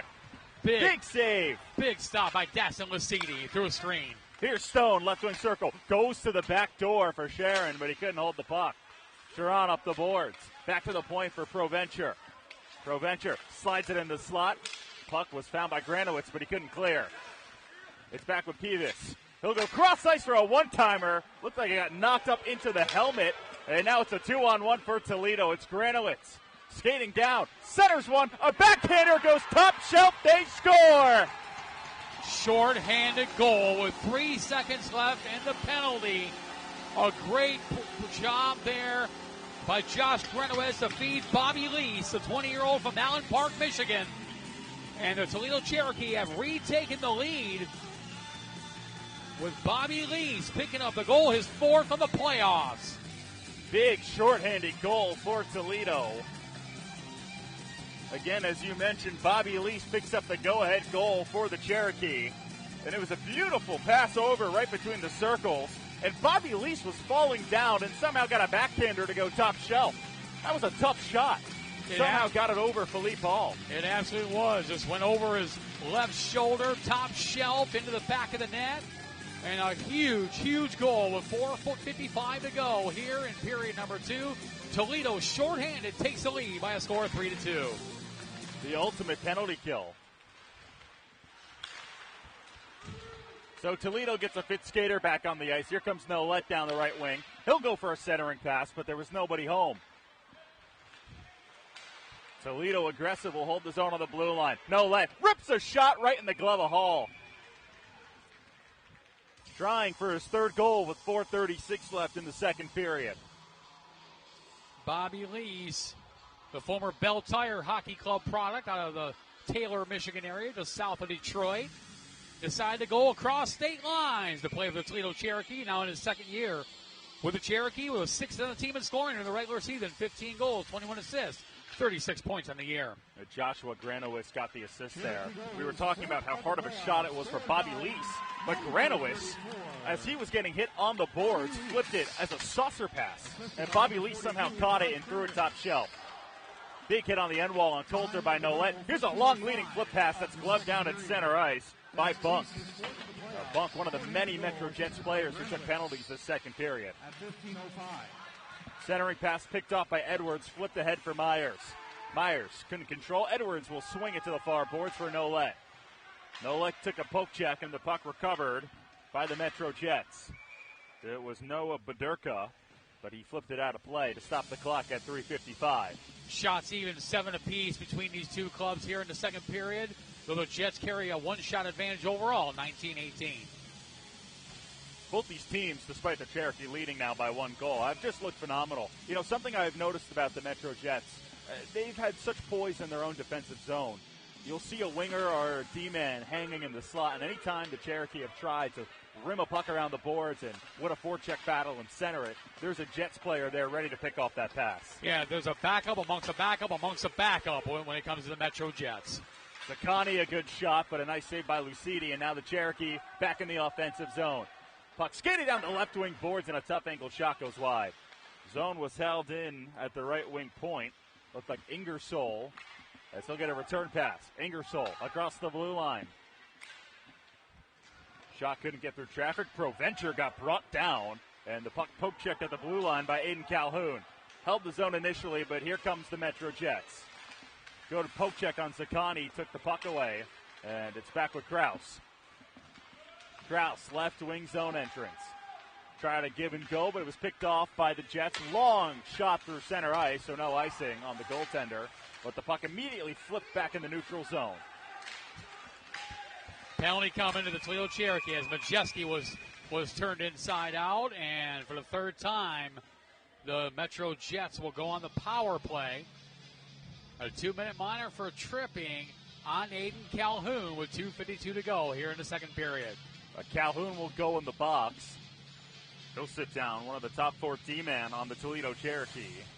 And now the Jets a chance on their power play. We mentioned how strong it was coming into this game. Succeeds at a 29.5% success rate during the regular season. And now a chance here to get a game-tying goal. It'll be Stone taking the face-off with Wharton. Wharton won the draw, but it's immediately found by Sharon. Stone, left wing half wall, gives it back to the point. It's held in there by Luska. He'll drop it for Stone once more. Stone on the goal line. It's Sharon. Sharon back up top to the blue line. Peevis will swing it on the left wing circle. Now it's Stone. Jets being very conservative here on this power play as there's a poke check by Sparks. And he'll fire it deep back in the Metro zone. Oh, and Philippe Hall just toe picked behind the net. Luckily, there was no black jerseys around him. We've already seen one shorthanded goal this period. It was just that third goal to give Toledo a 3-2 lead. Puck knocked up the near wing boards and now held by the Jets in their own zone. What a great way to kick off day one, the 2026 USPHL National Championships round robin play. The Great Lakes Division regular season champions against the Great Lakes Division playoff champions. And there was Charlie Nolet, who's already sitting on 2 goals today with a shorthanded opportunity between the circles. 1:53 left in the second period of play. It's been a heavy game. Both teams have been going at each other's throats. Bobby Lee's given the lead back to Toledo, his fourth of the playoffs, shorthanded on the assist from Josh Granowitz at 15:04 to get the Cherokee the lead back in the fourth lead change of this game. Metro Jets couldn't avoid the offside. Zakani was trying to clear. Taylor jumped the gun, and the faceoff will come back to the neutral zone. 1:41 to go. 50 seconds left in the Aiden Calhoun minor. Calhoun spending parts of 2 seasons with the Casper Warbirds NCDC. 55 games played between 2 seasons for the Warbirds before coming to the Cherokee. It's always interesting to see which players jump from NCDC teams to premier teams, especially with the junior hockey change. You know, I was covering an NA3 game where the whole team was just filled with former NCDC players. Yeah. You see it a lot now with the USPHL and the MA3. Big hit along the near boards at center. Cherokee still with 20 seconds left on their penalty kill. They got pushed back in their own zone. Puck's held by Cormier. He lost control. Now it's picked up by Glombowski. Glombowski back up the far wing boards. Held in by Majeski. Majeski will swing it back for Taylor. He's going to control the puck, and a good back check right there will take away a shorthanded chance by Granowitz. Already saw him attack on a shorthanded chance. I got that assist on Bobby Lee's goal. That gave the Cherokee the lead back 3-2. 45 seconds left here in period number 2. And Toledo's killed off that penalty. They're perfect 3 for 3 in the penalty kill. They got their fifth skater back on the ice. Myers couldn't touch that puck because of a high stick, so the Jets will control it. Long leading pass wasn't picked up, and that's going to be an icing. It looks like Higgins might not have picked up that icing initially. 27.5 seconds left here in period number 2. Great way to kick off day one, the 2026 USPHL National Championships. We've had some great matchups the entire day. Not only on the premier side, but also on the elite side. Yeah, big game this morning. The Montreal Knights rallying on the two-time defending national elite champions, the Carolina Junior Canes. Carolina Junior Hurricanes. Talking about a big team. They play hard and heavy, too. You could argue they could play in this premier round robin. Had them against the Northern Cyclones at the 2026 USPHL Tampa Showcase back in January. You talk about a physical game between the Canes and the Northern Cyclones, the last 2 national champions on the elite side. They'll hit you on an end wall, and you'll blink, and they'll already have a 2-on-1 in the offensive zone. Yeah, they're elite plus, if you will, that Carolina Junior Canes team. Elite as I put in air quotes. Yes. 10 seconds left. The Jets will clear their own zone. Maybe one more chance with the time on the clock. Instead, it's flipped on the goal line for Calhoun. They'll carousel it around the boards with 1 second left. Metro a turnover, but a cross-ice pass wasn't picked up. And period number 2 is in the books. Shots on goal in that second period. The Metro Jets with 9, Toledo Cherokee with 8. They also lead overall 21-19. But Toledo leads where it matters the most on the scoreboard at the end of 2 periods of play. Toledo Cherokee 3, Metro Jets 2. Jets tied it up at 2, but the Toledo Cherokee got a short-handed goal from Bobby Lees. We'll get an ice cut. We'll come back in 15 minutes where the Metro Jets will have 20 more minutes to try and tie up this game against the number 1 overall seed in the Great Lake Division, Toledo Cherokee.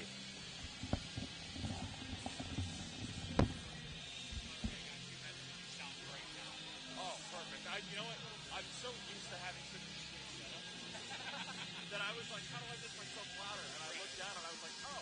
And I I swelled it up. Hey, man, you want to call us first? No, you got it, man. That's all you. That's all you.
drop for you.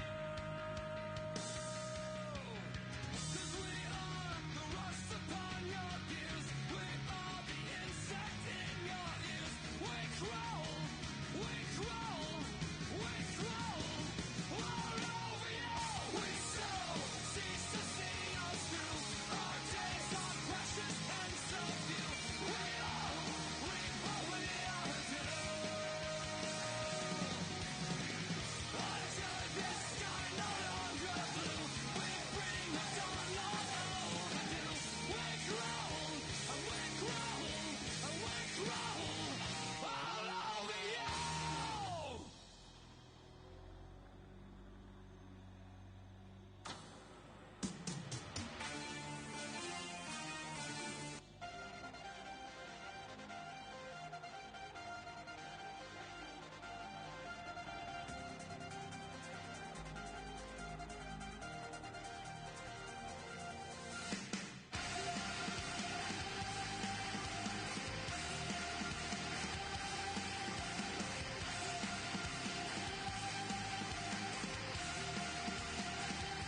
Remember the moment you left me alone and broke every promise you ever made. I was an ocean, lost in the open. Nothing could take the pain away. So you can throw me to the wall. Tomorrow I will come back, leader of the whole pack. Leave me black and blue. Every move will shape me, every scar will build my throne.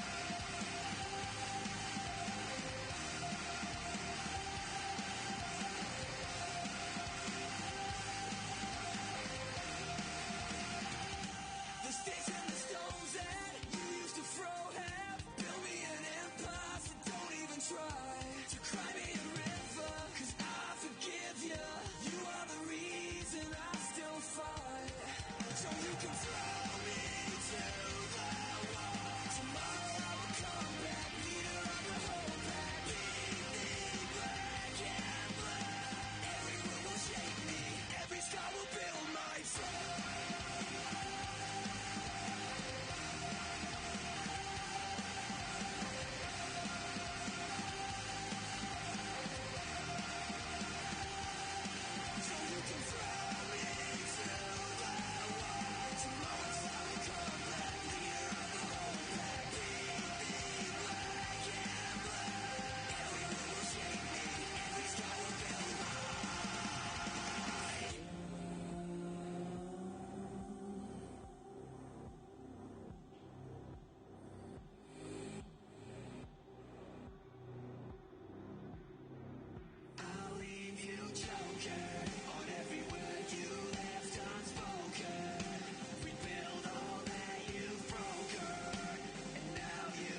Back inside the Ice Vault in Wayne, New Jersey, where the Toledo Cherokee lead the MetroJets 3-2.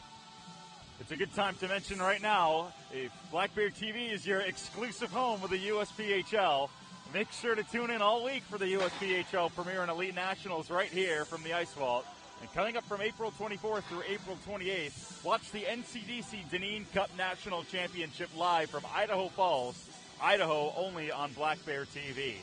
But with that being said, I'm going to hand off the third period to the MetroJets home broadcaster, Matt Freer. Well, Chris, I appreciate it. Thank you so much. As we get set for the third period, shots on goal in that third period, or second period, excuse me. Toledo Cherokee with 8, 2-period total of 19, while the MetroJets with 9, 2-period total of 21. And it was A.J. Zaccani bringing the Jets to a 2-2 tie at the 1:29 mark of the second period. His fourth goal of the playoffs on the assist from Sutton Majeski tied the game at 2, but then Bobby Lease, short-handed goal, his fourth of the playoffs on the assist from Josh Granowitz. That came at 15:04 to give the Toledo Cherokee a 3-2 lead heading into the third period. I still can't get over that saucer pass made by Granowitz. Oh, it's beautiful, beautiful. Just a high little floater. I found Bobby Lee's stick, and he buries it past goaltender Philippe Hall. Yeah, for those who are able to scroll and rewind on Black Bear TV, I mean, that is a goal that you should just watch on a repeat. I mean, it looks like Bobby Lease had one leg on the ice, falling away from the net, and he somehow got a backhander to fall. So we get set for the third period. The MetroJets, the designated home team for this game as the number 3 seed, play their home games at Mount Clemens Ice Arena, located 30 minutes northeast of Detroit, Motown, Detroit, Michigan. In Mount Clemens, they are the designated home team for this game. Wearing the white uniform, blue shoulders, red trim. They'll be skating right to left on your television screen with the Toledo Cherokee. The 2026 USPHL Premier Great Lakes Division regular season champions play their home game at Team Toledo Ice House in Toledo, Ohio, literally 5 minutes south of the Michigan-Ohio state line. They are the designated road team, the 12th and final seed to get in to the 2026 USPHL National Championships.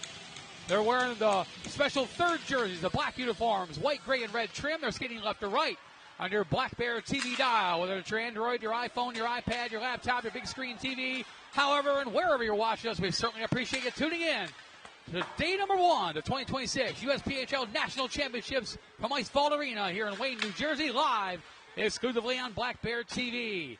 As Jake Taylor grabs the puck, he's being pressured there by the 92 of Jimmy Monks. Gets it back and now over to Jaden Provencher. Provencher had it taken away by Jimmy Monks. Monks will send it back in for Taylor behind the net. He'll wrap it around the boards. Too far for Jaden Provencher, and he'll go all the way down in the Toledo zone. Aiden Calhoun, the 21-year-old from Monroe, Michigan, being pressured there by Ryan Glomboski. Does get the pass off into the stick of Jacob Myers. What was taken away by Emrick Forney over to Blum to Glomboski, who sends it in. Picked up by Daxton Lasiti, but knocked away by Luka Pivitz. Picked back up is Jacob Myers. Myers trying to feed it across over to Trevin Johnson. Johnson with a shot up high and wide on Philippe Hall. And Pivitz deflects it over into the neutral zone.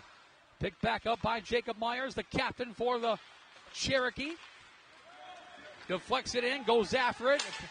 Pressure there by Emrick Forney, knocks him to the ice, and now picked up by Sutton Majeski. 2 assists on the day.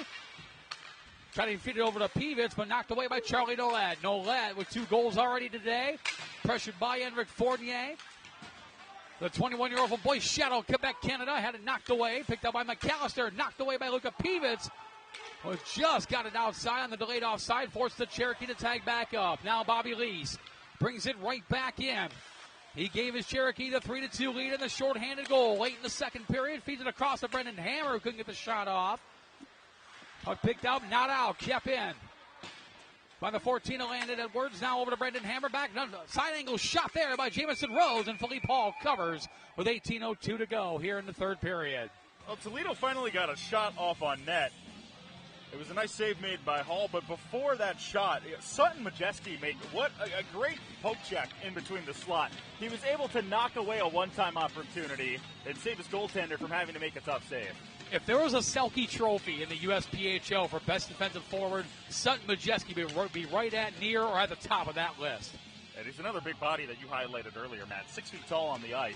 He's able to use that body to take away a chance. Noah Berderko won that draw over Bobby Lees. Kicks it over to Gabe Outman. Outman now directs it into the neutral zone, picked up by Landon Edwards. The 20-year-old from Richfield, Wisconsin, saw his parents outside in the between periods. Wanted to say hi to everyone back in the Cheese State. They travel well, Matt. Yes. There's a lot of fans here for both sides. No doubt about it. You see a nice little contingent of MetroJets parents and fans to our right here of the broadcast booth. We got the MetroJets faithful. We got a sign. We've got a MetroJets bedazzled hoodie. I mean, I love it. Yes, we do. That's Joel Patterson's mom, all the way from New Zealand, coming over. Joel Patterson scratched for this game out of Queenstown, New Zealand. Both parents are here. They reside now in Windsor, Ontario, and the Cherokee score. Perfect hand-eye coordination there. Give the Cherokee a 2-goal advantage. And it's Hank Davis, the 20-year-old from Kettering, Ohio, picking up the goal. And for Davis, the former Cincinnati Cyclone, his second goal of the playoffs, and the Cherokee now with a 4-2 lead. I guess Davis is ready for baseball season. He just slapped that out of the air and hit a home run. A 2-goal lead now for Toledo.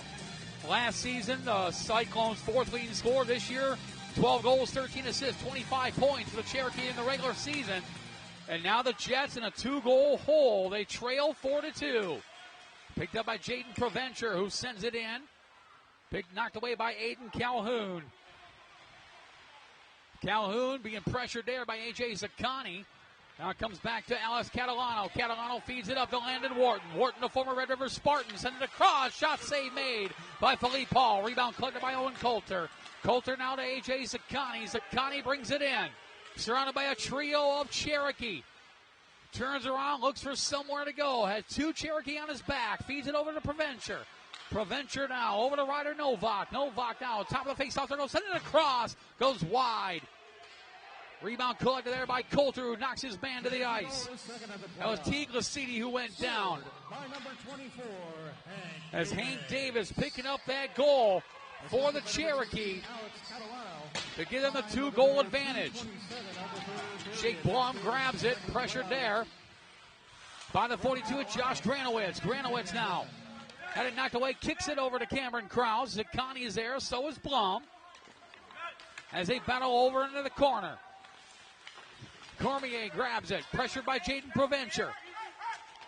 3 Jets, 2 Cherokee, mired in the corner. Granowitz now grabs it, sends it up to the blue line to Landon Edwards. Edwards down to Jimmy Monks. Monks sends it across, partially blocked there by Jaden Provencher. Aiden Sharon grabs it, up to Lucas Larson, who has not seen a whole lot of ice time today. He'll be able to send it over into the zone, the 18-year-old from Troy, Michigan. And it comes back to Jake Taylor in the neutral zone. It was Hank Davis from Alex Catalano at 2:26 to give the Cherokee a 4-2 lead. Lucas Larson brings it in. He'll fire it right back into the Cherokee zone. Ryan Gomboski goes after it just ahead of Jay Cormier. Had to feed it out in front of Aiden Sharon, but was knocked away by Cormier. Cormier now to Josh Granowitz. Granowitz brings it in. Jimmy Monks about a half step offside with 15:28 to go here in the third. Well, the flow of the game has been exceptional in this third period. We had 2 minutes of clean hockey and now another 3 on the board. And a storyline earlier, Matt, was that the MetroJets had scored in the first 4 minutes of play in the first 2 periods, and they haven't been able to score early in this third. And it's usually the third period where the MetroJets come out swinging it. That was the case in games 2 and 3 of the Great Lakes Divisional Final Series, trailing both of those games before rallying back in the third period. But this time it's Toledo who scores early in the third period. Jacob Myers had it knocked away, picked up by Sutton Majeski, who's got 2 assists today. Ian Ingersoll, one of 3 former Red River Spartans on this Toledo Cherokee roster. We know Lobos Parteko, general manager, head coach of the Spartans, listening in from Clarksville, Tennessee. Picked up by Jake Taylor, had it knocked away, but Nolet keeps it in. Nolet knocked off the puck by Daniel Luska. Jackson Stone kicks it to his forehand to Sutton Majeski. Majeski with Jacob Myers flanked on his back. Brings it out of the neutral zone for Luka Pivitz.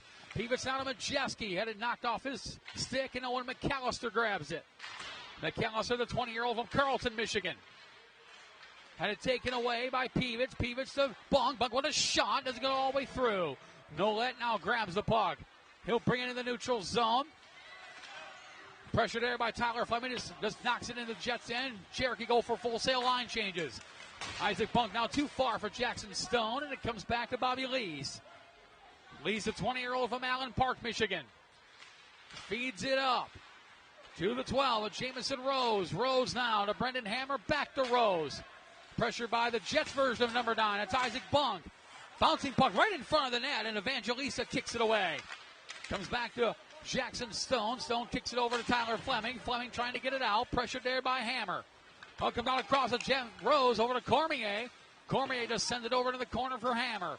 Hammer pressured by Tyler Fleming. Brendan Hammer, the 21-year-old from Andover, Minnesota, with a shot there by Cormier. To pass to Cormier. And a save made off the top of the glove of Philippe Paul. Now Isaac Bunk, the former Motor City Gambler, will bring it out. He'll feed it up, deflected in by Noah Baderka. Lasidi, as we've mentioned time and time again, likes to come on and play. A little miscommunication. Noah Baderka with a turnover. Baderka trying to get over to Hartzell. Blum at the point. He'll send it back into the corner, just wide. Baderka goes after it, pressured by Landon Edwards. It goes all the way down into the Jets zone. Icing the call. 13:05 to go here in period number 3. Another good flow there for 2 minutes. And a little miscommunication in the corner by Metro. They were able to work it back to the blue line for a shot, but time is starting to wind down from this clock. Still down by 2 and only 13:05 left in this third period. The Jets need shots. Toledo out shooting the Jets 4-1 here in this third period, and now the Cherokee have taken over on the overall shot count with that 24-22 margin. Face-off won by the Cherokee. Key draw, but A.J. Zaccani able to push his way through. Back to Jake Taylor at the point. Now over to Jaden Provencher. Provencher with a shot through a screen off the top of the glove and into the netting and out of play. As Jaden Provencher and Alex Catalano discussing where to go for dinner after the game. What were you saying about Provencher? He's the most liked player on the MetroJets? Yeah, they're going to have a day for him in Toledo, Ohio. For the longest time, and Metro and Toledo fans will get this reference, Christian Adragna was the most hated man in Toledo, Ohio.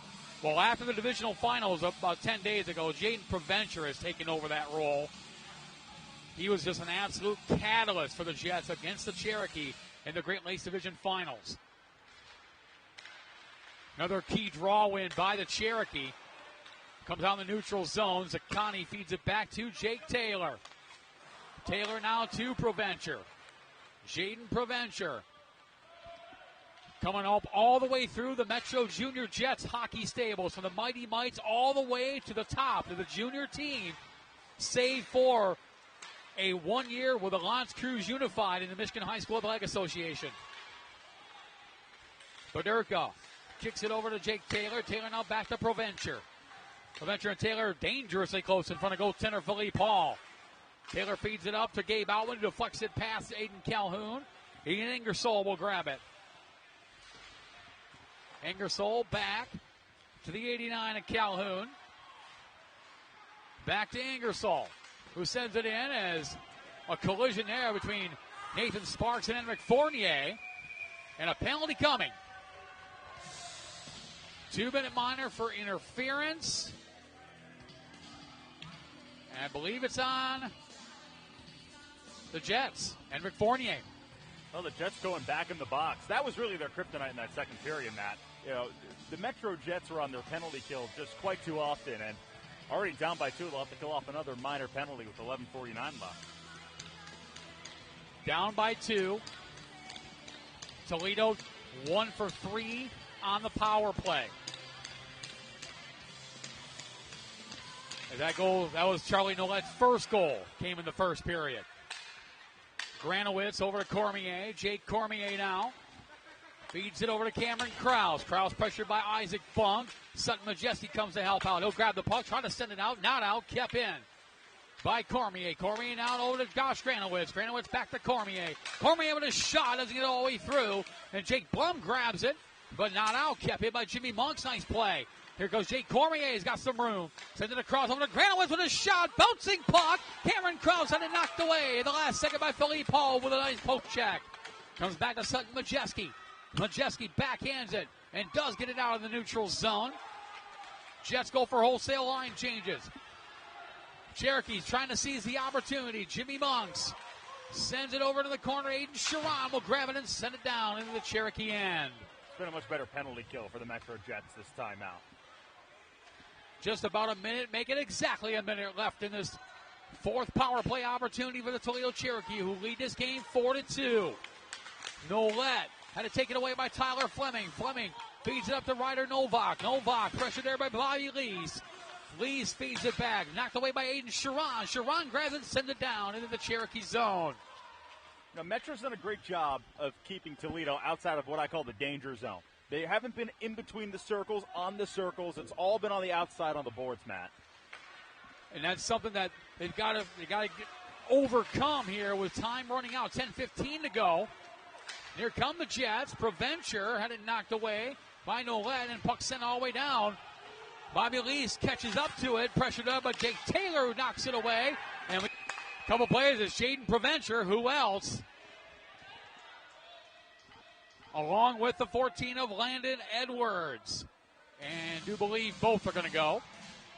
Provencher got knocked up on the boards, and while Metro was on their back check, Provencher just got into a fist fight on the boards. And I didn't see who initiated, but as you mentioned, both will sit in the box for at least 2 minutes. A roughing call on Landon Edwards, a holding minor on Jaden Provencher. We'll stay 5-on-4 with 10:01 to go here in the third period. It's only day one of the 2026 USPHL Nationals, but this is such an important day. Day one of pool play. The other two teams in this pool are the Fort Wayne Spacemen and the Northern Cyclones. Last check, the Spacemen leading the Cyclones by a 3-1 count. Next door to us on Rink 1. The Jets will play the Fort Wayne Spacemen tomorrow. The Cherokee will play the Northern Cyclones tomorrow. And the way the seeding works, Matt, for those who aren't aware of the schedule, all three of those teams only play each other. So Metro will play Toledo, then the Fort Wayne Spacemen, and then they'll play the Northern Cyclones. Well, Toledo faces the exact same two teams. Yep.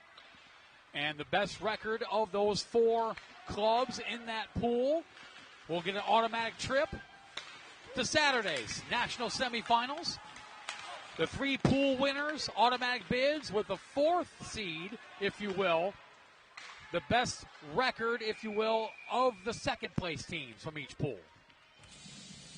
It's a little convoluted, but and it especially gets a little. You have to have a bachelor's or a master's in mathematics to kind of figure it out from that point. But maybe those at home have. That's why I have the headset on. I know 2 + 2 is 4, and that's about as far as I can get. It was 4, and that's about as far as I can get. As the linesman goes down, he's going to owe his partners an adult beverage after this game. Jake Taylor now over to Lusko with a shot into the glove of Daxton Lasidi with 9:23 to go here in period number 3. That was a great job by the MetroJets trying to get a deflection in front of the net. It looked like Gabe Outman had skated, or it was Lucas Larson who was going for a deflection in front of the net, but Lucidi made a nice adjustment. And Larson, a big body, 6 foot, 175-pounder. Just turned 18 years old from Troy, Michigan.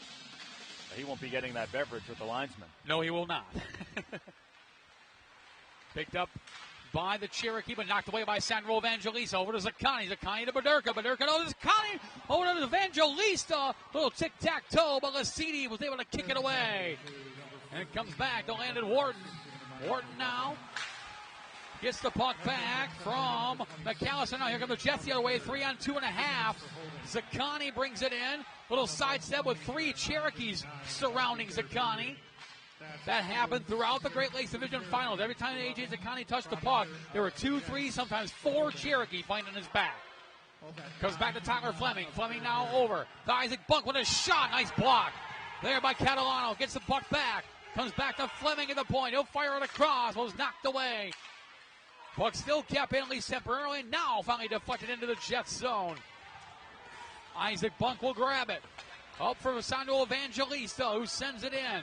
This line's been out there for a little while for the Jets. As Zaccani kicks it inadvertently to Jake Blum.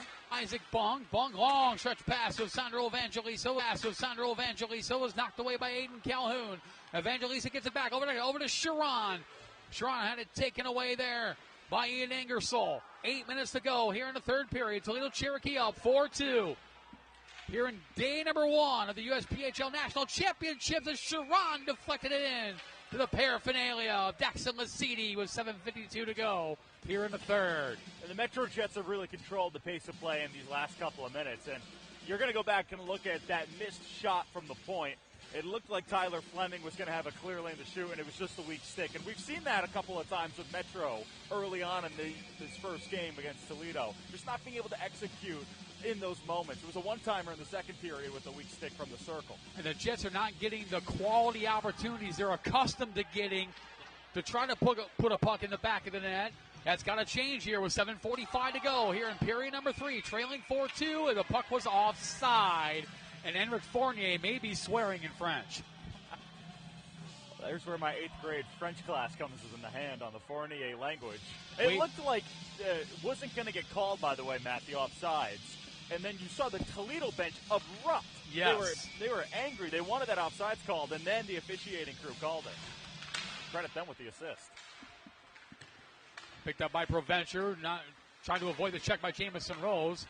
Now picked up by Gabe Outman, now to Sutton Majeski. Majeski off to Jake Blum with a shot off the post. Rebound scored! And Gabe Outman has pulled the check to win 1. That puck went off the post between the pads of goaltender Daxon Lasiti, and then Blum is going to grab it. If that is the case, if Jake Blum is credited with this goal, that is his first career junior goal for Jake Blum, the 20-year-old of Port Huron, Michigan.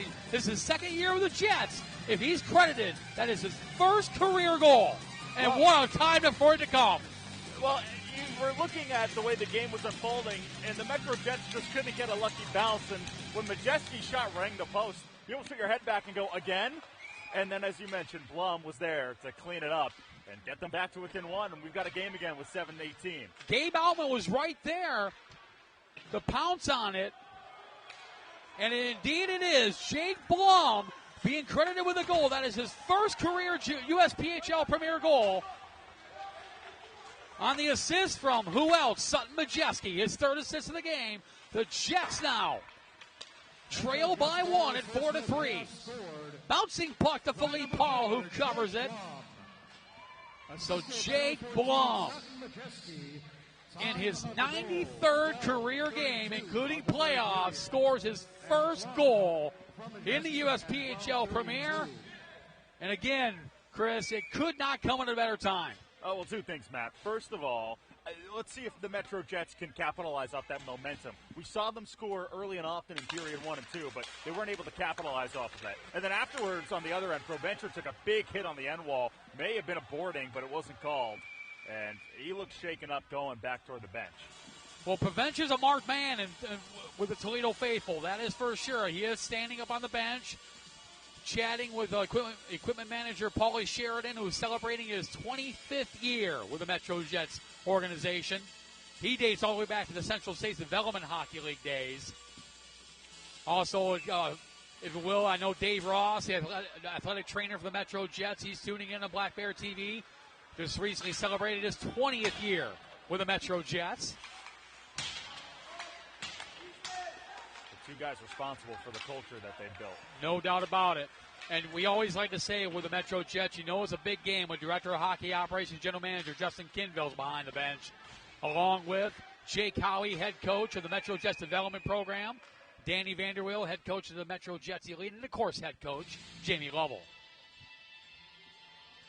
6:18 to go here in period number 3. Jake Blum on the assist from Sutton Majeski, who's got 3 assists today. Well, this is going to sound almost absurd, Matt. You know, we were talking about how this is basically the most anticipated matchup, at least in my opinion, during the Premier pool play. And the last thing these 2 rivals want to do is kill each other before they head for day 2 and day 3. But when you think about the Metro-Toledo rivalry, nothing as Peebles with a shot deflected up in the netting and out of play. When it's Metro and Toledo, yesterday doesn't matter, tomorrow doesn't matter. It is that Metro-Toledo rivalry, and it's widely known throughout the United States Premier Hockey League. It's one of the very best. I mean, both these teams came to the USPHL from the NA3HL after the mass exodus of the Great Lakes Division from the NA3 to the USPHL. And there was, even before that, from the old Central States Development Hockey League to the NA3. These two teams are intertwined at the hip, and it's over a 35-year rivalry. The Bird still flying around, and icing is the call. You know, the Bird got about within 10 feet of us here not that long ago. You didn't see me try and reach over and pet the Bird? Right, just kind of put your arm out, just kind of have him hang with us, you know. As long as the Bird stays out of play. That's my number one concern. Once it finds out the mesh doesn't go forever. 6:04 to go here in period number 3. Hank Davis made it 4-2 for the Cherokee, but then Jake Blum responded for the Jets. It's 4-3.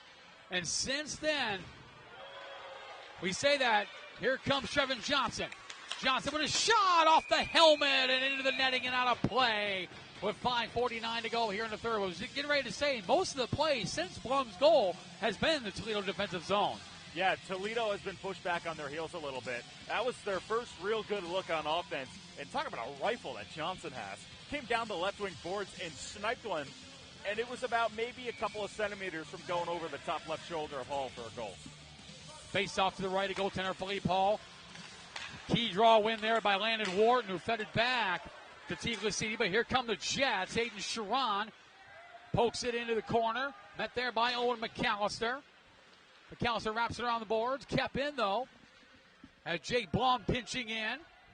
Feeling good about his first career junior goal. He just took a shot off his glove from Teague Lucidi. Shocked he's still out there. Hayden Sharon trying to dig it out, as is Sandro Evangelista.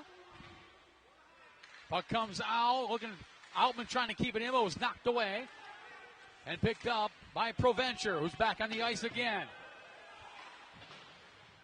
Jets trying to keep it in, but are not able to, as Tyler Fleming in the neutral zone. Back for Provencher. Jaden Provencher now, Evangelista's got room with a shot up. And Lucidi had to fight that one off. Puck still scrambling. Evangelista back over to Fleming. Fleming now to Provencher. Provencher pressured there by Josh Granowitz. And Granowitz able to knock it out. And off the linesman, off the Jets bench, and out of play. And Granowitz, you wouldn't think he's a slippery player because he's so big on the ice. He's 6'1", off of the skates. But right there, it's another poke check on the blue line, and he starts to break out right down the wing. And he almost got past a couple of MetroJets skaters and had a one-on-one with the goaltender. He's had a very impressive game one against his division rival. As we mentioned, Granowitz did not play a single minute in the USPHL Premier Great Lakes Division Finals as he was battling a upper body injury, but is back here today for game number 1 of the round-robin play, the 2026 USPHL National Championships from Icefall Arena in Wayne, New Jersey. As Majeski sends it in, picked up there by Aiden Calhoun. Calhoun around the boards, but kept in by Isaac Bunk, knocked away by Granowitz, who feeds it up to Jimmy Monks, his former teammate with the Pueblo Bulls in the NCDC. Knocked down the neutral zone. Hammer feeds it back to Jake Cormier. 4 minutes remaining here in period number 3. Toledo leads 4-3 over the MetroJets. As Monks kicks it in, Isaac Bunk for Sutton Majeski. Lost it in his skates. And it's sent right back behind Philippe Hall. Isaac Bunk goes after it. Bunk bouncing puck. Hammer had it knocked away by Zaccani, but it flirts back over to Bunk. Now to Tyler Fleming. Fleming looking for Zaccani. Left it there for Jackson Stone. But Landon Edwards got there just ahead of Stone. Zaccani trying to dig it out in front of the Cherokee bench. 3:25 to go here in period number 3. And now the puck comes back. Isaac Bunk will go after it. Jets go for a change. Cherokee goes for changes. Jake Taylor sends it up. Deflected in by Majeski. For Nolet, knocked away. Picked up by Luka Pivets. It was turned over in the Jets, the Jets offensive zone. And picked up by Edwards over to Nolet. Bouncing puck. He'll send it right back in. 2:55 to go here in period number 3. Cherokee with the puck in the Jets defensive zone. Jacob Myers feeds it around to Charlie Nolet. Got 2 of the 4 goals for the Cherokee. Jake Taylor knocks it away from Trevin Johnson. Now Gomboski with it over to Taylor. Jake Taylor through center ice. 2:30 to go here in period number 3. Keep one eye on the play. Keep one eye on Philippe Paul. Keep one eye. Keep a third eye on Jamie Lovell, head coach of the MetroJets. Keep a fourth eye on that bird. Indeed. If you have 4 eyes, seek help. Here comes Gomboski, but his shot was blocked and picked up by Trevin Johnson, who sends it in. Gomboski grabs it. Cherokee in the midst of the line change. Sharon trying to take advantage of the shot and gloved down by Daxton Lasiti with 2:04 to go here in the third period. Good job by the MetroJets on offense down the right wing. It was a tough-looking shot. It looked like there might have been another winger crashing from the left side, but with all that open space, as you mentioned, Matt, you might as well rip one as we got a timeout on the ice. Timeout called by Jamie Lovell, head coach of the MetroJets, as he gathers his troops.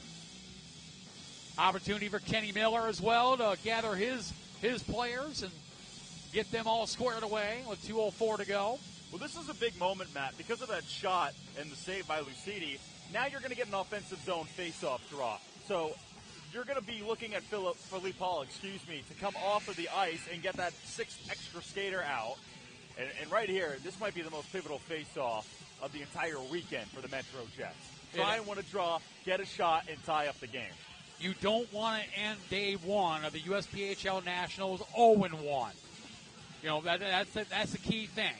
You want a W however you can get it. You know, whether it's regulation or perhaps forcing this game into overtime.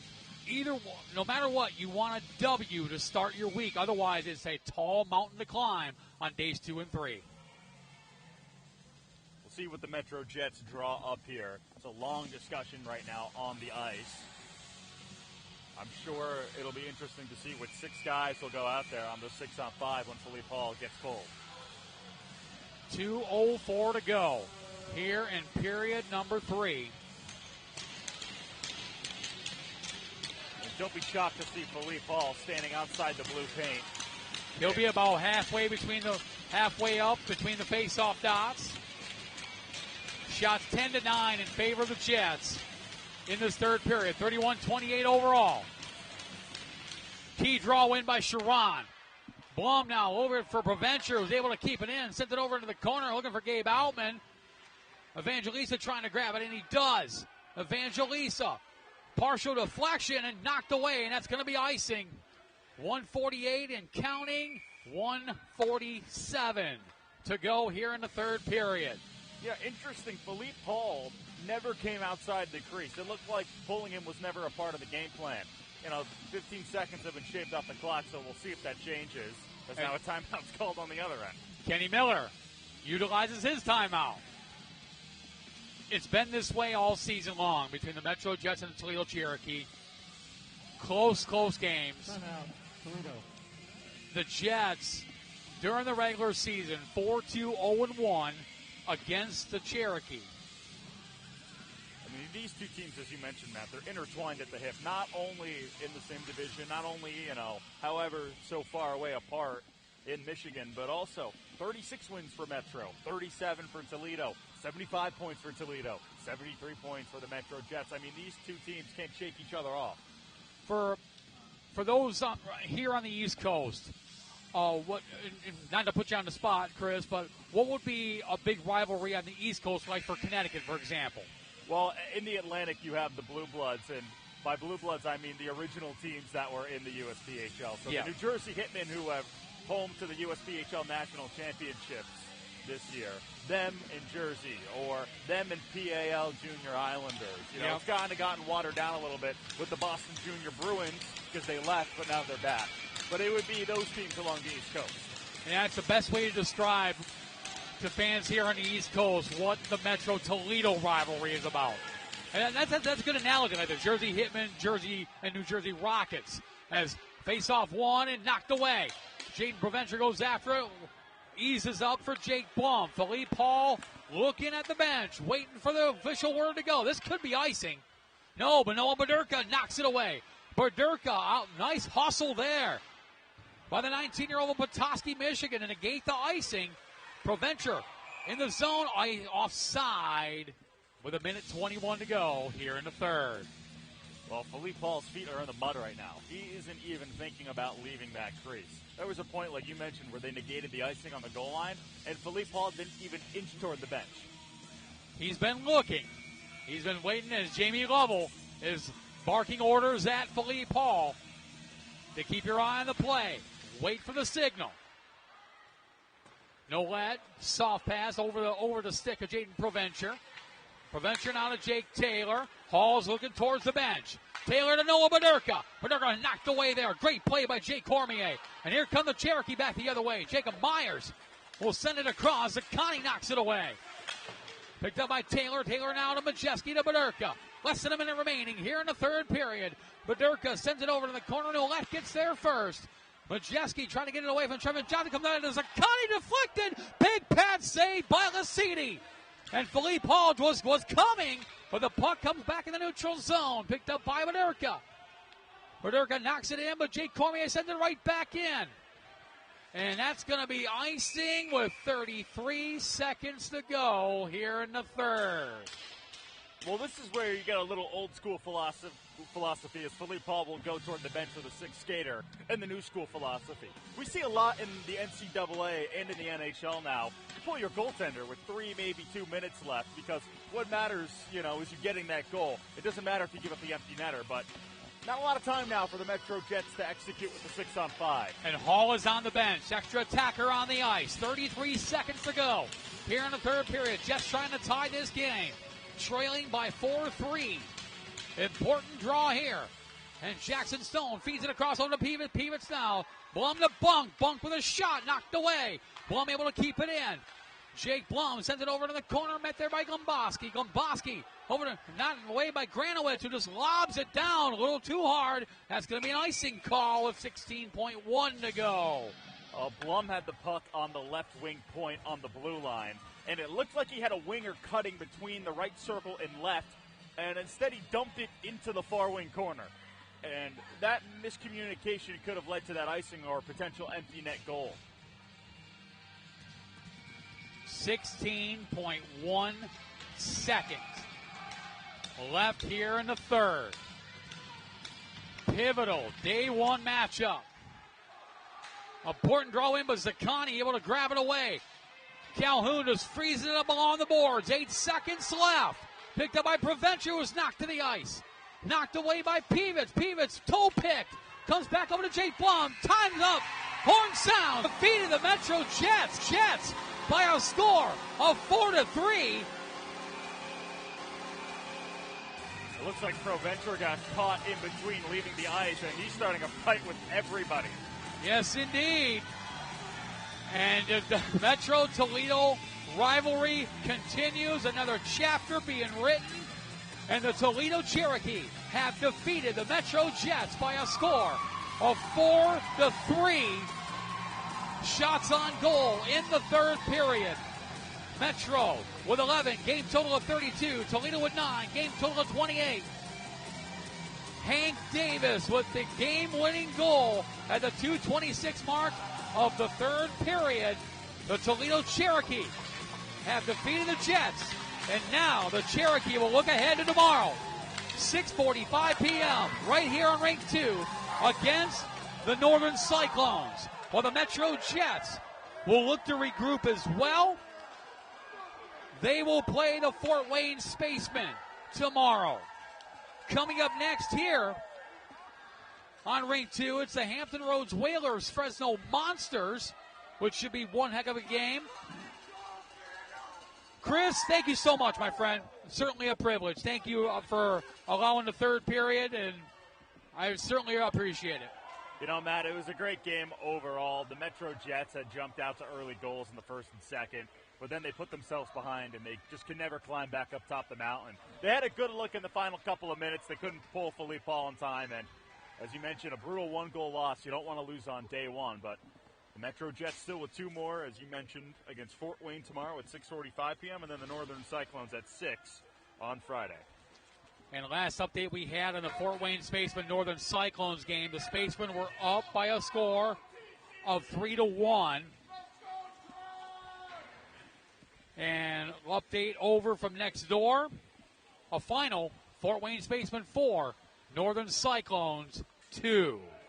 It's a brutal loss for the Northern Cyclones. They're going to get their own chance against Toledo, who just picked up a win. That's going to be a consequential game for the Cyclones. And it is absolutely conceivable to go into day 3 on Friday with all 4 teams 1-1.